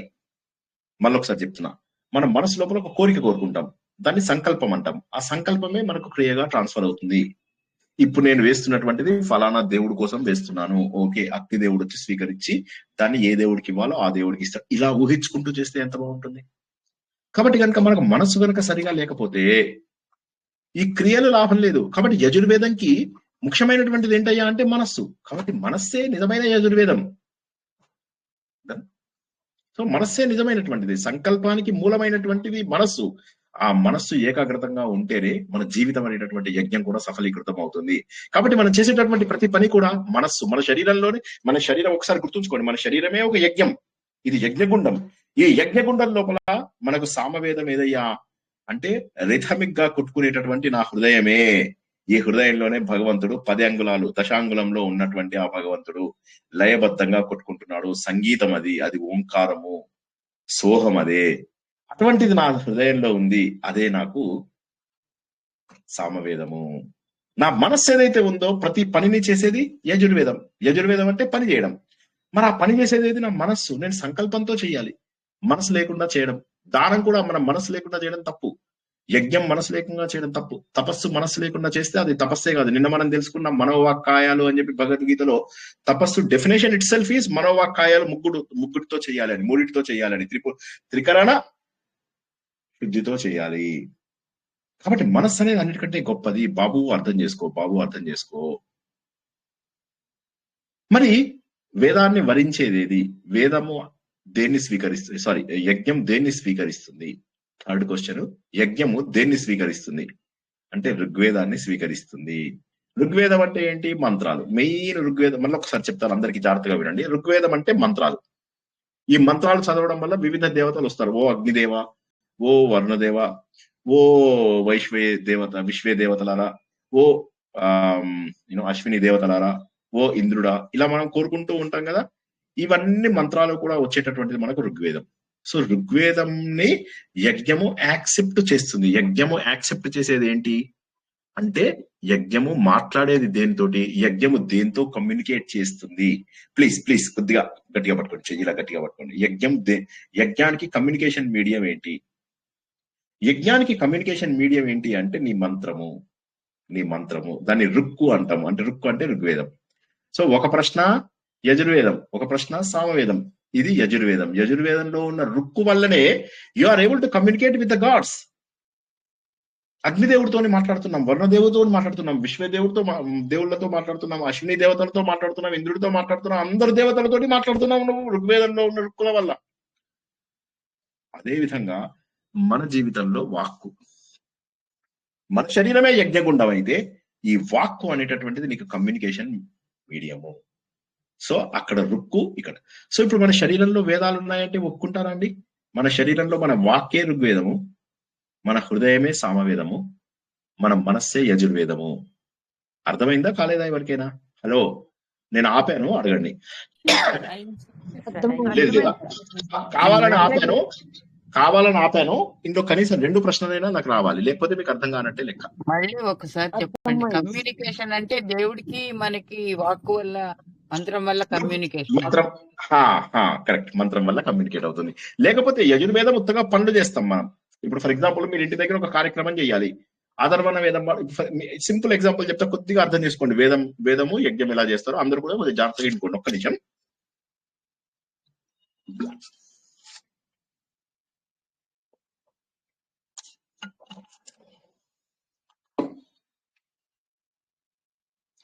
నేను నీళ్లు తాగే పద్ధతి తప్పని చెప్పారు, అందుకోసమని కొద్దిగా పద్ధతి మార్చి తాగుతున్నాను అన్నమాట. ఓకేనా? సో మన స్టూడెంట్స్ ఒకరు చక్కగా ఎక్స్ప్లెయిన్ చేశారు నీళ్ళు ఎలా తాగాలో, అలా తాగుతున్నారు. ఎవరు చెప్పారు సార్? అంటే కొంచెం గ్యాప్ ఇచ్చి అలాగా ఒక్కొక్క సిప్పు అలా తాగినప్పుడు అది చాలా చాలా పర్ఫెక్ట్ గా ఉంటుంది, అమృత తుల్యంగా ఉంటుంది. ఇంకొకటి ఏంటంటే, నేను డైరెక్ట్ గా గొంతులో పోసుకుంటున్నాను, కానీ అలా గొంతులో పోసుకోకుండా నాలికని తడుపుతూ తాగాలి. నాలికని తడుపుతూ తాగాల్సినటువంటి పద్ధతి ఉంది. ఎనీవే, ఒక్కసారి మళ్ళీ మొత్తం చెప్తాను, అందరూ ఒకసారి వినుకోండి, జాగ్రత్తగా వినుకోండి. ఋగ్వేదం, యజుర్వేదం, సామవేదం, అధర్వణ వేదం. ఇంతవరకు అందరికి అర్థమైందా లేదా? 4 ఉంటాయి. ఋగ్వేదం అనేటటువంటిది మంత్రాలు. ఋగ్వేదంలో ఉండే వాటిని రుక్కులు లేదా మంత్రాలు అంటారు. క్లియర్ కదా అందరికి? యజుర్వేదం లోపల యజ్ఞయాగాలు ఎలా చేయాలి అనేటటువంటి ప్రొసీజర్ ఉంటుంది. వేద మంత్రాలను ఉపయోగించి, ఆ మంత్రాలు ఒకటి చదువుతూ ఉంటాడు, ఒకడేమో దాన్ని ప్రొసీజర్ చేస్తూ ఉంటాడు. యజ్ఞ నమకం, చమకం, రుద్రం ఇవన్నీ కూడా మనకు యజుర్వేదంలో వస్తాయి అన్నమాట. తర్వాత నెక్స్ట్ మనకు వచ్చేటటువంటిది ఏంటి? మనకు సామవేదం. సామవేదం ఏంటంటే ఋగ్వేదంలో ఉన్నటువంటి దాన్ని పాటల రూపంలో మధ్య మధ్యలో గ్యాప్ లోపల, వాటి లోపల, వీటి లోపల చక్కగా చదువుతూ అందరికీ అర్థమయ్యేలాగా చేసేటటువంటిది సామవేదం. చివరిగా ఏంటంటే అధర్వణ వేదము ప్రాక్టికల్ లైఫ్ లోపల ఇలా ఉండాలి. అంటే ఏంటి? యజ్ఞంది డైమెన్షన్స్ ఎంత ఉండాలి, యజ్ఞ కుండం ఎంత ఉండాలి. అంటే ఫర్ ఎగ్జాంపుల్ శ్రీనివాస్ ఎంత హైట్ ఉన్నాడు? శ్రీనివాస్ 5'7" ఉన్నాడు. అతని వెయిట్ ఎంత ఉంది? సో ఇంత 80 kgs ఉన్నాడు. అతని రంగు ఏముంది? తెల్లటి తెలుపు. అతని జుట్టు ఎట్లా ఉంది? నల్లటి నలుపు. ఓకే, అతని కళ్ళు ఎలా ఉన్నాయి? ఇలా షార్ప్ గా ఉన్నాయి. అతను నోరు ఎలా ఉంది? షార్ప్ గా ఉంది. అతని చెవులు ఎలా ఉన్నాయి? పాము చెవుల్లాగా ఉన్నాయి. ఇవన్నీ ఏవైతే ఉన్నాయో దాన్ని అధర్వణ వేదం అంటారు. అర్థమైందండి? నేను చెప్పింది అర్థమైందని 4 వేదాలు అర్థం కాదు. మళ్ళీ అడగండి. అధర్వణ వేదం ఎలా రాసుకోమంటారు? అధర్వణ వేదం ఒకసారి చెప్పండి, ఎలా రాసుకోమంటారు? అధర్వణ వేదం అనేటటువంటిది ఇప్పుడు మన యజ్ఞకుండం డైమెన్షన్స్, యజ్ఞకుండంలో ముందు ఎంతమంది నిలబడాలి, ఎక్కడ ఎవరెవరు కూర్చోవాలి, సీటింగ్ అరేంజ్మెంట్స్, ఈ వ్యవస్థ అంటారు. అధర్వణ వేదం ఏంటంటే వ్యవస్థ కోసమై నిలబడుతుంది. అంటే ప్రాక్టికల్ గా దాన్ని ఎలా చేయాలి అనేటటువంటిది. ఋగ్వేదంలో యజ్ఞకుండం ఎలా ఉంటుందో చెప్పడు, మంత్రాలు చెప్తాడు అంతే. యజుర్వేదంలో ఎలా చేయాలి మంత్రాలు, ఎప్పుడు నూనె పోయాలి, స్వాహ అన్నప్పుడు నూనె పోయాలి, స్వాహ అన్నప్పుడు నెయ్యి పోయాలి. మీరేమంటారు? సార్ మేము కూడా చేస్తాం సార్, ఇది ఎట్లా అంటే పారాయణాలు అవి చేస్తాం కదా సార్, అప్పుడు ఇట్లా డాన్సులు చేస్తాం సార్, ఇలాగా ఆ పిచ్చి డాన్సులు, అవి కూడా మళ్ళీ డాన్సులు అంటే ఎట్లా ఉండాలి? చికిరి పాటకి ఎట్లా డాన్స్ చేశారు అట్లా చేయాలి డాన్సులు అంటే. మనం చేసే డాన్సులు ఎట్లా ఉంటాయి? ఎంత గలీజ్ ఉంటాయండి ఆ డాన్సులు. సో ఆ డాన్సులు చేసుకుంటూ ఎట్లా చేస్తారు? ఎంత ఇదిగా చేస్తారు? అది కాదు. ఇక్కడ చేసేటటువంటిది ఏంటంటే స్వాహ అన్నప్పుడు వెయ్యాలి, నమః అన్నప్పుడు దండం పెట్టుకోవాలి. ఇవన్నీ వషట్ అన్నప్పుడు ఒక రకంగా, ఇవి రకరకాల పద్ధతులు ఉంటాయి. అవన్నీ చేస్తూ ఎలా చేయాలని చెప్పేదేమో యజుర్వేదం. సామవేదం ఏంటంటే మధ్య మధ్య లోపల వాటి భావాలని, ఆ మంత్రాల యొక్క వివరణని సామవేదంలో పాటలలాగా పాడుతూ అందరికీ తెలియజేస్తూ ఉంటారు. అది సామవేదం. అధర్వణ వేదం ఏంటంటే ఇవన్నీ అరేంజ్మెంట్స్ చేసే వాళ్ళని అధర్వణ వేదం అంటారు. అంటే అరేంజ్మెంట్స్ అంటే ఏంది? ఎవడెవడు ఎక్కడ కూర్చోవాలి, బ్రహ్మగారు ఎక్కడ కూర్చోవాలి, అన్ని అక్కడ పెడతారు. తర్వాత బ్రహ్మగారు ఎక్కడ కూర్చోవాలి, అధ్వర్యుడు ఎక్కడ కూర్చోవాలి, హోత ఎక్కడ కూర్చోవాలి, ఉద్గాత ఎక్కడ కూర్చోవాలి. వీళ్ళకి ఒక్కొక్కళ్ళకి మళ్ళీ నలుగురు స్టూడెంట్స్ ఉంటారు అనమాట. మొత్తం 16 మంది చేస్తారు. 16 మంది ప్లస్ యజమాని, ఆయన భార్య. మళ్ళీ మగవాడికి భార్య లేకుండా చేయకూడదు.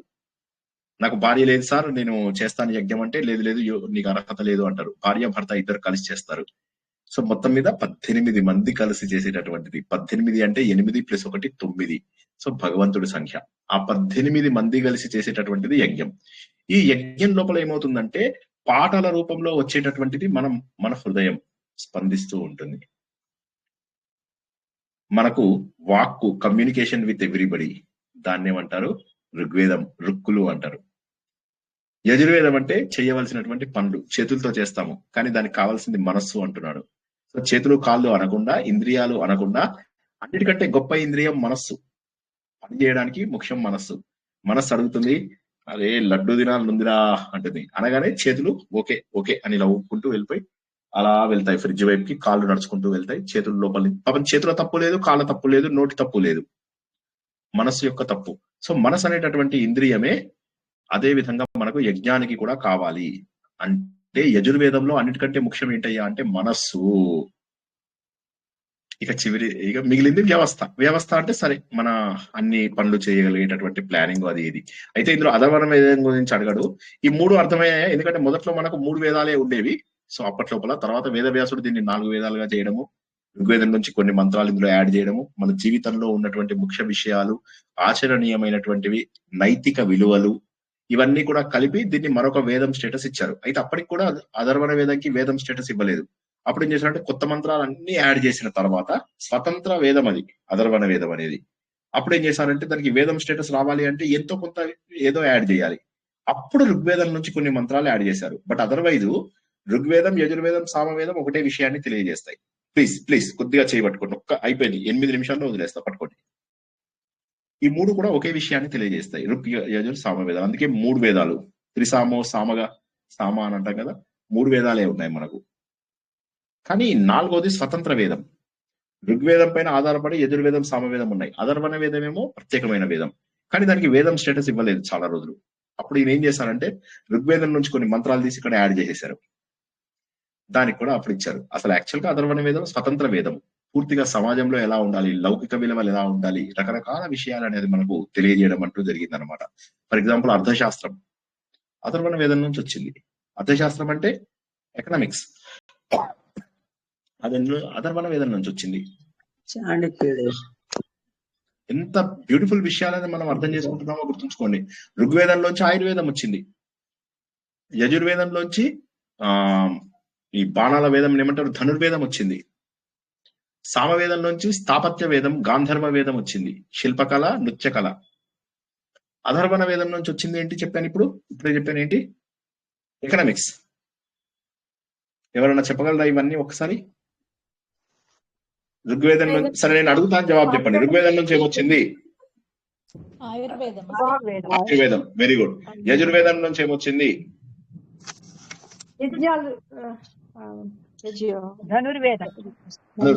ధనుర్వేదం.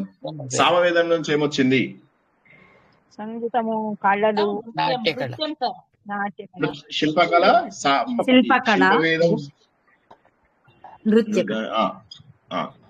శిల్పము, స్థాపత్య వేదం అంటారు దాన్ని. తర్వాత గాంధర్వ వేదం అంటే పాటలు, రకరకాల కళలు అన్ని ఉన్నటువంటిది సామవేదం. అధర్వణ వేదంలోంచి ఏమొచ్చింది? అర్థశాస్త్రం, అడ్మినిస్ట్రేషన్ కూడా అర్థశాస్త్రం నుంచే వచ్చింది. కరెక్ట్. అడ్మినిస్ట్రేషన్ మీరు అన్నది కరెక్టే, కూడా కరెక్టే. అడ్మినిస్ట్రేషన్ కూడా అర్థశాస్త్రం నుంచే వచ్చింది. ఇప్పుడు వేదాలు 4 అర్థం కాని వాళ్ళు ఒకసారి అడుగుతారా? ఇవాళ ఇది ఒకటే ప్రశ్న. నేను ఇవాళ 2 ప్రశ్నలు ప్రిపేర్ అయ్యాను మీకోసము. ఇంత బ్యూటిఫుల్ బుక్ చూడండి, ఇంత బ్యూటిఫుల్ బుక్. వీలైన వాళ్ళు ప్రతి ఒక్కరు ఇది కొనుక్కుంటారా? ఎవరైనా ఫోటో తీసుకోండి, స్క్రీన్ షాట్ తీసుకోండి. ఈ పుస్తకము ముదిగొండ అమరనాథ శర్మ గారిది. ముదిగొండ అమరనాథ శర్మ గారి పుస్తకం ఇది.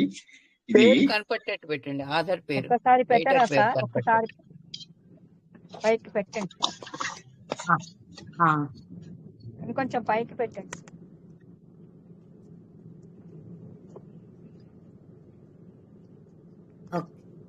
యజుర్వేదం నుండి ఏమొచ్చింది సార్? యజుర్వేదం నుండి ఒకసారి చెప్పండి. చెప్పండి, యజుర్వేదం నుంచి ఏమొచ్చింది చెప్పండి. ధనుర్వేదం. ధనుర్విద్య. ధనుర్విద్య. ఓకే.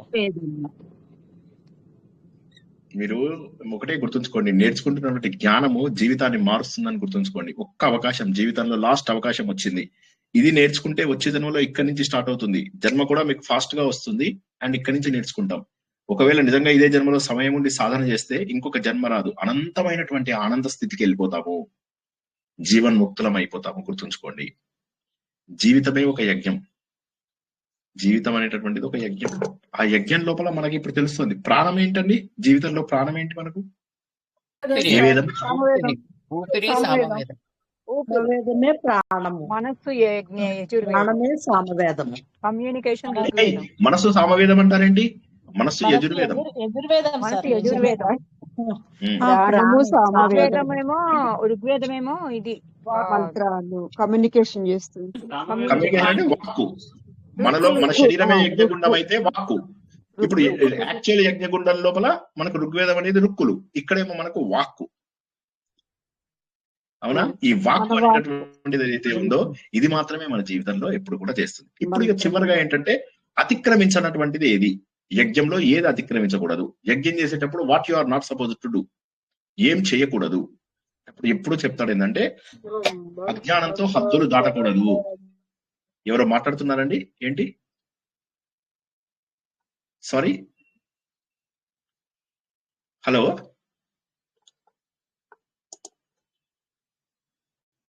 అదో అంటే ఏమన్నా ప్రశ్న ఉందా? సార్ జర్నీలో ఉంటే సౌండ్ వస్తుంది సార్ కార్లో. ఓహో, ఓకే ఓకే ఓకే, అయితే సరే. సో కాబట్టి ఏంటి అంటే ఇవన్నీ కూడా మనకు అంటే ఋగ్వేదం అనేది ఉండి మనకు వాక్కు గనుక సరిగా ఉండి బుద్ధి విచక్షణ ఇవి గనుక సరిగా ఉంటే యజ్ఞం చాలా చక్కగా జరుగుతుంది. సో కాబట్టి యజ్ఞం బాగా జరగాలి అంటే మనకు ఈ వివేకము చక్కటిది ఉండాలి, బుద్ధి చక్కటిది ఉండాలి. బుద్ధి చక్కటిది ఉంటే అప్పుడు మనకు ఈ ఇబ్బందులు రావు. ఇప్పుడు ప్రశ్నకు మొత్తం మనం ఒకసారి జవాబు తెలుసుకుందాం, ఓకేనా? యజ్ఞ సంబంధమైనటువంటి కార్యక్రమాలకు మన సామవేదమే ప్రాణం. అదే విధంగా మన శరీరంలో ఈ ప్రాణం ఏదైతే ఉందో అదే మన శరీరం అనేటటువంటి ఈ యజ్ఞగుండంలో ఇది ప్రాణము, ఇదే సామవేదము. దీని ద్వారా లయబద్ధమైనటువంటి జీవితం కదులుతుంది. యజుర్వేదం అనేటటువంటిది ఏదైతే ఉందో యజుర్వేదం మనస్సుతోటే ప్రతి పని చేయాలి. ఋగ్వేదం ఏం చెప్తుంది అంటే యజ్ఞాన్ని వరిస్తుంది, అంటే యజ్ఞం ద్వారా యాక్సెప్ట్ చేస్తుంది, స్వీకరించడము పంపించడము. స్వీకరించడం అంటే రుక్కులు. అదే విధంగా మన శరీరం గనక యజ్ఞం అనుకుంటే, మన శరీరం కనుక యజ్ఞగుండం అనుకుంటే మన వాక్కు ద్వారా మనం అవతల వారికి కమ్యూనికేట్ చేస్తాము. People will judge you by words from your mouth. నీ నోటి నుంచి వచ్చే మాటలను బట్టి నీ మనసుని ఎవడో అర్థం చేసుకోడు, నువ్వు ఏమన్నావో దాని మీద అర్థం చేసుకుంటావు అంతే. సో కాబట్టి ఏంటంటే ఆ వాక్కు అనేటటువంటిది సరిగా ఉండాలి. కాబట్టి మనం ఏంటంటే బుద్ధి వివేకం ద్వారా మనం జీవితంలో యజ్ఞం చేయాలి. అంటే ఈ శరీరాన్ని మనము వివేకము ద్వారా నడిపించాలి. ఈ శరీరం అనేటటువంటిది బుద్ధి ద్వారా నడిపించాలి. బుద్ధి ద్వారా నడిపిస్తే బుద్ధి వికసిస్తుంది, మనసు తగ్గిపోతుంది. మనస్సుకు ప్రాధాన్యతను తగ్గించి బుద్ధిని వికసింపజేయాలి. భగవంతుడికి దగ్గర అవుతున్నాము అంటే అర్థం ఏంటంటే బుద్ధి వికసిస్తే మనస్సు ఆటోమేటిక్ గా పడిపోతుంది. మనస్సు 4 రకాలు: మనస్సు, బుద్ధి, చిత్తం, అహంకారం అని. ఇందులోపల అన్నిటికంటే గొప్పదాన్ని బుద్ధి అంటారు. ఆ బుద్ధిని పెంచుకుంటూ పోయామంటే మనస్సుకి ప్రిఫరెన్స్ తగ్గిపోతుంది. ఎందుకంటే బుద్ధి గట్టిగా ఉన్నవాడు డెసిషన్స్ కరెక్ట్ తీసుకుంటాడు. ధోని ఒకసారి క్లియర్ అవుట్, అది వాడు బాల్ వేయగానే అది స్పిన్ అయింది, అయిపోయింది. ఇంకా అది ఆఫ్ స్టంప్ లేపినట్టే అనిపించింది. ఎల్బీ ఇచ్చారు. ఎల్బీ ఇవ్వగానే ధోని ఒక్క సెకండ్ కూడా టైం తీసుకోలేదు, ఇట్లా అన్నాడు అంతే. వెంటనే ఒకటే సెకండ్ లో, జనరల్లీ కొద్దిగా పక్క వారితో డిస్కస్ చేసి అవి చేసి చేస్తారు కదా, ధోని అలా చేయలేదు, టక్మని ఇలా అన్నాడు అంతే. చూస్తే అది ఆఫ్ స్టంప్ పై నుంచి వెళ్ళిపోతుంది బాల్. అంత బాగా ఎలా డెసిషన్ తీసుకోగలిగాడు. వివేకము. ఒకటే గుర్తుంచుకోండి, బుద్ధి ఉన్నటువంటి వాడు ప్రపంచంలో అన్ని చోట్ల నుంచి కూడా గెలుస్తాడు. బుద్ధి అనేటటువంటిది అన్నిటికంటే కూడా గొప్పది. ఆత్మసుఖము వీడి నీ ఆట కొరకు పాత్ర పోషణ చేసి సూత్రధారి విశ్రమించద నీ పాదం ఆశ్రయించి పరమ కరుణాంతరంగా శ్రీ పాండురంగ. జై శ్రీకృష్ణ. నచ్చిందా? అతిక్రమించకూడదు అనేది మళ్ళీ ఒకసారి చెప్పరా? బుద్ధిని మనం అతిక్రమించకూడదు. ఇప్పుడు కూడా బుద్ధి చెప్పే మాటలను అతిక్రమించకూడదు.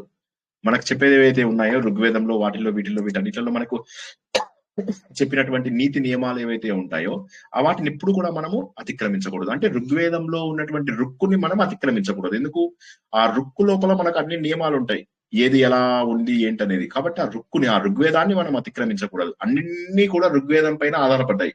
ఋగ్వేదమేమో బుద్ధి పైన ఆధారపడింది, వాక్కు పైన ఆధారపడింది. కాబట్టి ఏంటంటే వీటిని మనం అతిక్రమించకూడదు. వాక్కు సరిగా రావాలి అంటే బుద్ధి సరిగా ఉండాలి. కాబట్టి ఋగ్వేదాన్ని అతిక్రమించకుండా మనం చేయగలిగితే అది చాలా గొప్పది. అంటే బుద్ధి, వివేకం అనేటటువంటిది మన జీవితంలో తప్పక రావాల్సినటువంటి ఆవశ్యకత ఉంది. ఈ బుద్ధి గురించే మనం ప్రతిరోజు తెలుసుకుంటున్నాం. కాబట్టి ఋగ్వేదాన్ని అతిక్రమించదు యజ్ఞం. ఎందుకంటే ఋగ్వేదం పైననే ఒక యజ్ఞం మొత్తం ఆధారపడి ఉంది, వాక్కు పైననే మన జీవితం అంతా ఆధారపడి ఉంది. కాబట్టి వాక్కు అనేటటువంటిది కరెక్ట్ గా ఉండాలి. అదే విధంగా యజ్ఞం చేసేటప్పుడు ఋగ్వేదం అనేటటువంటిది సరిగా చేయాలి. ఆ ఋగ్వేదాన్ని అతిక్రమించకూడదు, రుక్కులను అతిక్రమించకూడదు. అంటే ఆ ఋగ్వేదం ఎందుకు అతిక్రమించకూడదో ఇంకొక ఎగ్జాంపుల్ చెప్తా మీకు. ఋగ్వేదంలో ఏమైతుందంటే దాన్ని ఇవి ఉంటాయి కదా స్వరాలు, ఆ స్వరాలు సరిగా చదివితే ఈ 20 నుంచి 20,000 వరకు ఏవైతే సైకిల్స్ పర్ సెకండ్ ఉంటాయో 30,000 వరకు కూడా వెళ్తాయి. అవి 25,000, 30,000 కూడా వెళ్తాయి. నువ్వు సరిగా చదవకపోతే 15,000 ఉంటాయి. అగ్నిలే పురోహితం, దాన్ని మీరు అగ్నిమీలే పురోహితం అని చదివారు అనుకోండి, అక్కడ మీకు శక్తి రాదు. కాబట్టి దాన్ని అతిక్రమించారు మీరు. ఋగ్వేదాన్ని గనక అతిక్రమించారు, మంత్రాలను గనక అతిక్రమించారు, మీ బుద్ధి సరిగా పనిచేయలేదు, మీ వాక్కు సరిగా పనిచేయలేదు అంటే మీకు యజ్ఞం యొక్క ఫలితము రాదు. అదే విధంగా మీ వాక్కు బుద్ధి సరిగా లేకపోతే మీ జీవితం అనేటటువంటి ఈ యజ్ఞగుండం ఏదైతే ఉందో, శరీరం అనే యజ్ఞగుండము, ఇది ముందుకు వెళ్ళదు. జై శ్రీకృష్ణ. ఎవరికి ఇంకా ఏ ప్రశ్న ఉన్నా, చిన్న అనుమానం ఉన్నా అడగండి. ఇది అడిగితే ఏమనుకుంటాడు సార్ అని అనుకోవద్దు ప్లీజ్. ఒక్కటే ప్రశ్న తెలుసుకున్నాం మనం. ఇలా చూసుకుంటే ఎప్పటికైతుందో నాకు డౌట్ వేసే యక్ష ప్రశ్నలే 1 year పట్టేటట్టుంది. ఇలా చూసుకుంటే బాధపడుతున్నారా? కొద్దిగా స్లో అవుతుందని బాధపడుతున్నారా? చాలా స్లో అర్థమయ్యేటట్లు చెప్పినప్పుడు లేట్ అవుతుంది, అది తప్పదు సార్. ఋగ్వేదము వాక్కు, యజుర్వేదము మనస్సు, సామవేదము లయ ప్రాణము, అథర్వణ వేదం ఇది వ్యవస్థ అంటే ఆర్గనైజింగ్ స్కిల్స్ ఆఫ్ యువర్. అంటే మొదట్లో ఇప్పుడు ఇది చెప్పినప్పుడు అథర్వణ వేదం గురించి చెప్పలేదు. ఎందుకని? అప్పటికి ఇంకా అథర్వణ వేదం పాపులర్ కాలేదు. తర్వాత వేదవ్యాసుడు దాన్ని పాపులర్ చేశాడు. అథర్వణ వేదం అప్పటికి ఇంకా పాపులర్ కాలేదు. కాబట్టి 3 వేదాల గురించి ఇందులో చెప్పడం జరిగింది. అయితే మన విషయం లోపల వచ్చినప్పుడు మనం దాన్ని ఒక వ్యవస్థగా తీసుకున్నాం. కానీ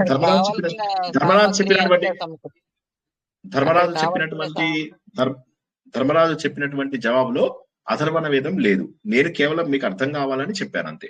సరేనా? అంటే అర్థం చేసుకోవడానికి కావలసిన సామాగ్రి తెచ్చుకొని అదంతా సరి చేసుకోవడం అనేది, సరి చేసుకోవాలి. డైమెన్షన్స్, ఎక్కడ ముగ్గులు వేయాలి, ఎలాంటి ముగ్గులు వేయాలి, ఏమేమి వేయాలి, ఎంత నెయ్యి తెచ్చుకోవాలి, తర్వాత ఎవరెవరు ఎక్కడెక్కడ కూర్చోవాలి, 16 మందికి ప్లేస్ ఉందా లేదా, తర్వాత మండపం పైన హైట్ ఎంత ఉంది, తర్వాత ఇవన్నీ ఎలా కట్టాలి, మామిడాకులు ఎక్కడ కట్టాలి, కొబ్బరాకులు ఎక్కడ కట్టాలి, తర్వాత దాన్ని ఏమంటారండి, అలా తోరణాలు కాదు, ఇలా 4 స్తంభాలు ఉంటాయి కదా, వాటిని ఏమంటారు? పందిరి కదండి. పందిరి. ఆ పందిరి ఎలా వేయాలి, ఇవన్నీ కూడా ఉంటాయి కదా. అవన్నీ కూడా మొదటిది హోమగుండం. ఇవన్నీ కూడా అథర్వణ వేదం చేయవలసినటువంటి పనులు. వ్యవస్థ, ఆర్గనైజింగ్ స్కిల్స్. మండపమా పందిరి. ఎకనామిక్స్ అన్నారు కదండి. ఎకనామిక్స్ ఏమో వేదము. ఎకనామిక్స్ అనేటటువంటి అథర్వణ వేదం. ఏర్పాట్లు అంటారు, ఏర్పాట్లు. అదైపోయింది. వేదాల గురించి మనం మాట్లాడుకున్నప్పుడు ప్రతి వేదంకి ఒక ఉపవేదం ఉంది అని తెలుసుకున్నాం. ఈ చేసే పనులను బట్టి మీరు వాటిని గెస్ట్ చేయాలి, అంతేగాని అవి ఇవి ఒకటే కాదు. ఉదాహరణకి ఋగ్వేదం ఉందనుకోండి, ఋగ్వేదం నుంచి వచ్చినటువంటిది ఆయుర్వేదం, యజుర్వేదం నుంచి వచ్చినటువంటిది ధనుర్వేదం, సామవేదం నుంచి వచ్చినటువంటిది స్థాపత్య వేదము, గాంధర్వ వేదము. స్థాపత్య అంటే ఈ ఆగమ శిల్పకళ ఇవన్నీ ఉంటాయి కదా అవి. గాంధర్వ వేదం అంటే పాటలు, బ్యూటిఫుల్ డెకరేషన్స్, పార్కులు నిర్మించడము, ఇవన్నీ కూడా అందులో వస్తాయి. చక్కటి ఇదన్నమాట. 4వది అథర్వణ వేదం. అందులోంచి ఎకనామిక్స్ బయటకు వచ్చింది, ఆర్గనైజింగ్ స్కిల్స్ బయటకు వచ్చాయి. అయితే ఎకనామిక్స్ ని మాత్రమే, అర్థశాస్త్రాన్ని మాత్రమే ఉపవేదము అంటారు, ఆర్గనైజింగ్ స్కిల్స్ ని ఉపవేదము అనరు. ఇప్పుడు ఒక్కొక్కటి చేసే పని చెప్పుకుందాం. ఋగ్వేదం మంత్రాలు చదువుతుంది, యజుర్వేదం ఏమో అందులో యజ్ఞం ఎలా చెయ్యాలి అని చెప్తుంది, సామవేదం ఏమో పాటలు ఎలా పాడాలి, ఆ మంత్రాలని మధ్య మధ్యలో ఎప్పుడెప్పుడు పాటలు పాడాలి. అథర్వణ వేదం ఏం చెప్తుందంటే నిర్వహణ ఎలా చేయాలి, ఎవరు నిర్వహిస్తారు, చీఫ్ కన్వీనర్ ఎవరు, వాళ్ళు ఎలా చేయాలి, ఎంతమంది వస్తారు, అందరికి చైర్స్ ఎక్కడ వేయాలి, ఇవి ఎక్కడ వేయాలి, పందిర్లు ఎక్కడ వేయాలి, ఇవన్నీ చేసేదాన్ని అధర్వణ వేదం అంట. ఇప్పుడు అడగండి మీ ప్రశ్నలు. కన్ఫ్యూజ్ అవ్వద్దు, ఒకదాంతో ఒకటి కన్ఫ్యూజ్ అవ్వద్దు. నేను మాటికి చెప్పేది అది, ప్రవచనాన్ని మళ్ళీ వినండి అని. నిన్న విష్ణు సహస్రనామం చెప్పాము, ఘోరాతి ఘోరం, ఎవరు చూడలేదు అసలు. ఎంత గొప్ప విషయాలు తెలుసుకున్నాం. అలా వదిలేద్దాం ఆ నాలెడ్జ్ ని. చెప్పండి. అంటే ఒకళ్ళిద్దరి గురించి కాదు నేను అనేది ఏంటంటే, ఎక్కువ సార్లు వింటే మనకు అది ముద్రించుకుపోతుంది. అది ఒకసారి విన్నాము అంటే మనకు గుర్తుండదు. 2 సార్లు 3 సార్లు 4 సార్లు వింటే గుర్తుంటుంది. నేను ప్రతిసారి రిపీట్ చేస్తున్నాను. మరియు నిన్న ఎన్ని గొప్ప పదాలు తెలుసుకున్నాం, నిన్న ఎంత అద్భుతమైనటువంటి విష్ణు సహస్రనామాలు చదువుకున్నాం. ఒకసారి తారణః, తారహ, అనుకూల, శతావర్త, ఎంత గొప్ప గొప్ప నామాలని తెలుసుకుందాం నిన్న.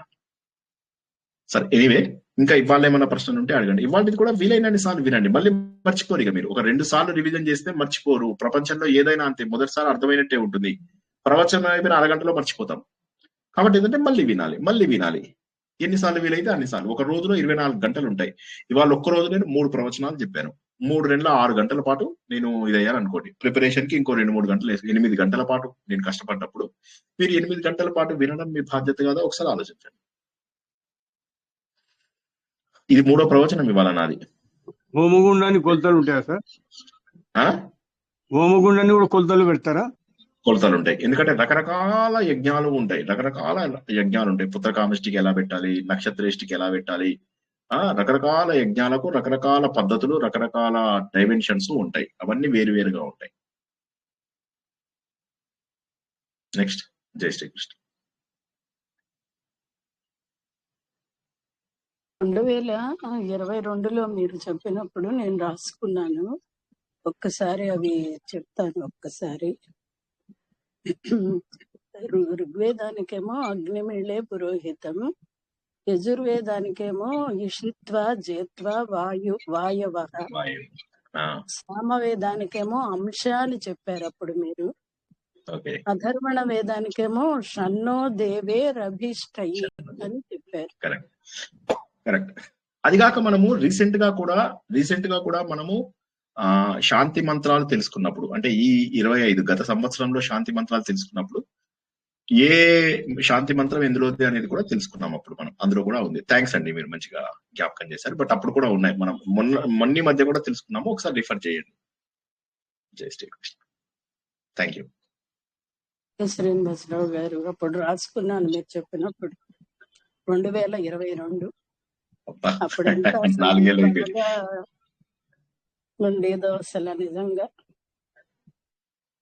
ఎమోషనల్ అయిపోతున్నారు. అంతేనే, అంటే లైఫ్ గోస్ ఆన్, స్మూత్ గా వెళ్ళిపోతూ ఉంటుంది, చాలా ఫాస్ట్ గా కూడా వెళ్ళిపోతూ ఉంటుంది. అదే అంటున్నాను. అంటే ఏంటంటే సమయం వెళ్ళిపోతుంది, కానీ మనం ఎక్కడ వేసిన గుంగలు అక్కడే ఉండకుండా జ్ఞానాన్ని పెంచుకుంటూ ఉండాలి. సారాన్ని గుర్తిస్తూ ఉండాలి. సారాన్ని గుర్తించినప్పుడు మనకి అది జీవితాంతం ఉండిపోతుంది. ఏ విషయాన్నైనా కూడా మనము ఆ సారం ద్వారా అర్థం చేసుకోగలుగుతాం. సారం తెలిస్తే చాలు. అంటే ఏదైతే మూలమో ఆ మూలాన్ని తెలుసుకుంటే మిగతా అన్నిటికీ, నేను తిరుపావై చెప్పినా అదే చెప్తాను, యక్ష ప్రశ్నలు చెప్పినా అదే చెప్తాను, ఆదిత్య హృదయం చెప్పినా అదే చెప్తాను, ఆత్మబోధ చెప్పినా అదే చెప్తాను, రఘువంశం చెప్పినా అదే చెప్తాను. కారణం ఏంటి అంటే అన్నిటిలో ఉన్నటువంటిది ఒకటే మూలము, అది పరబ్రహ్మ స్వరూపము. దాన్ని మనము రకరకాల పద్ధతుల ద్వారా అర్థం చేసుకోవడానికి ప్రయత్నం చేస్తున్నాం. జై శ్రీకృష్ణ. ఇంకెవరికైనా ప్రశ్నలు?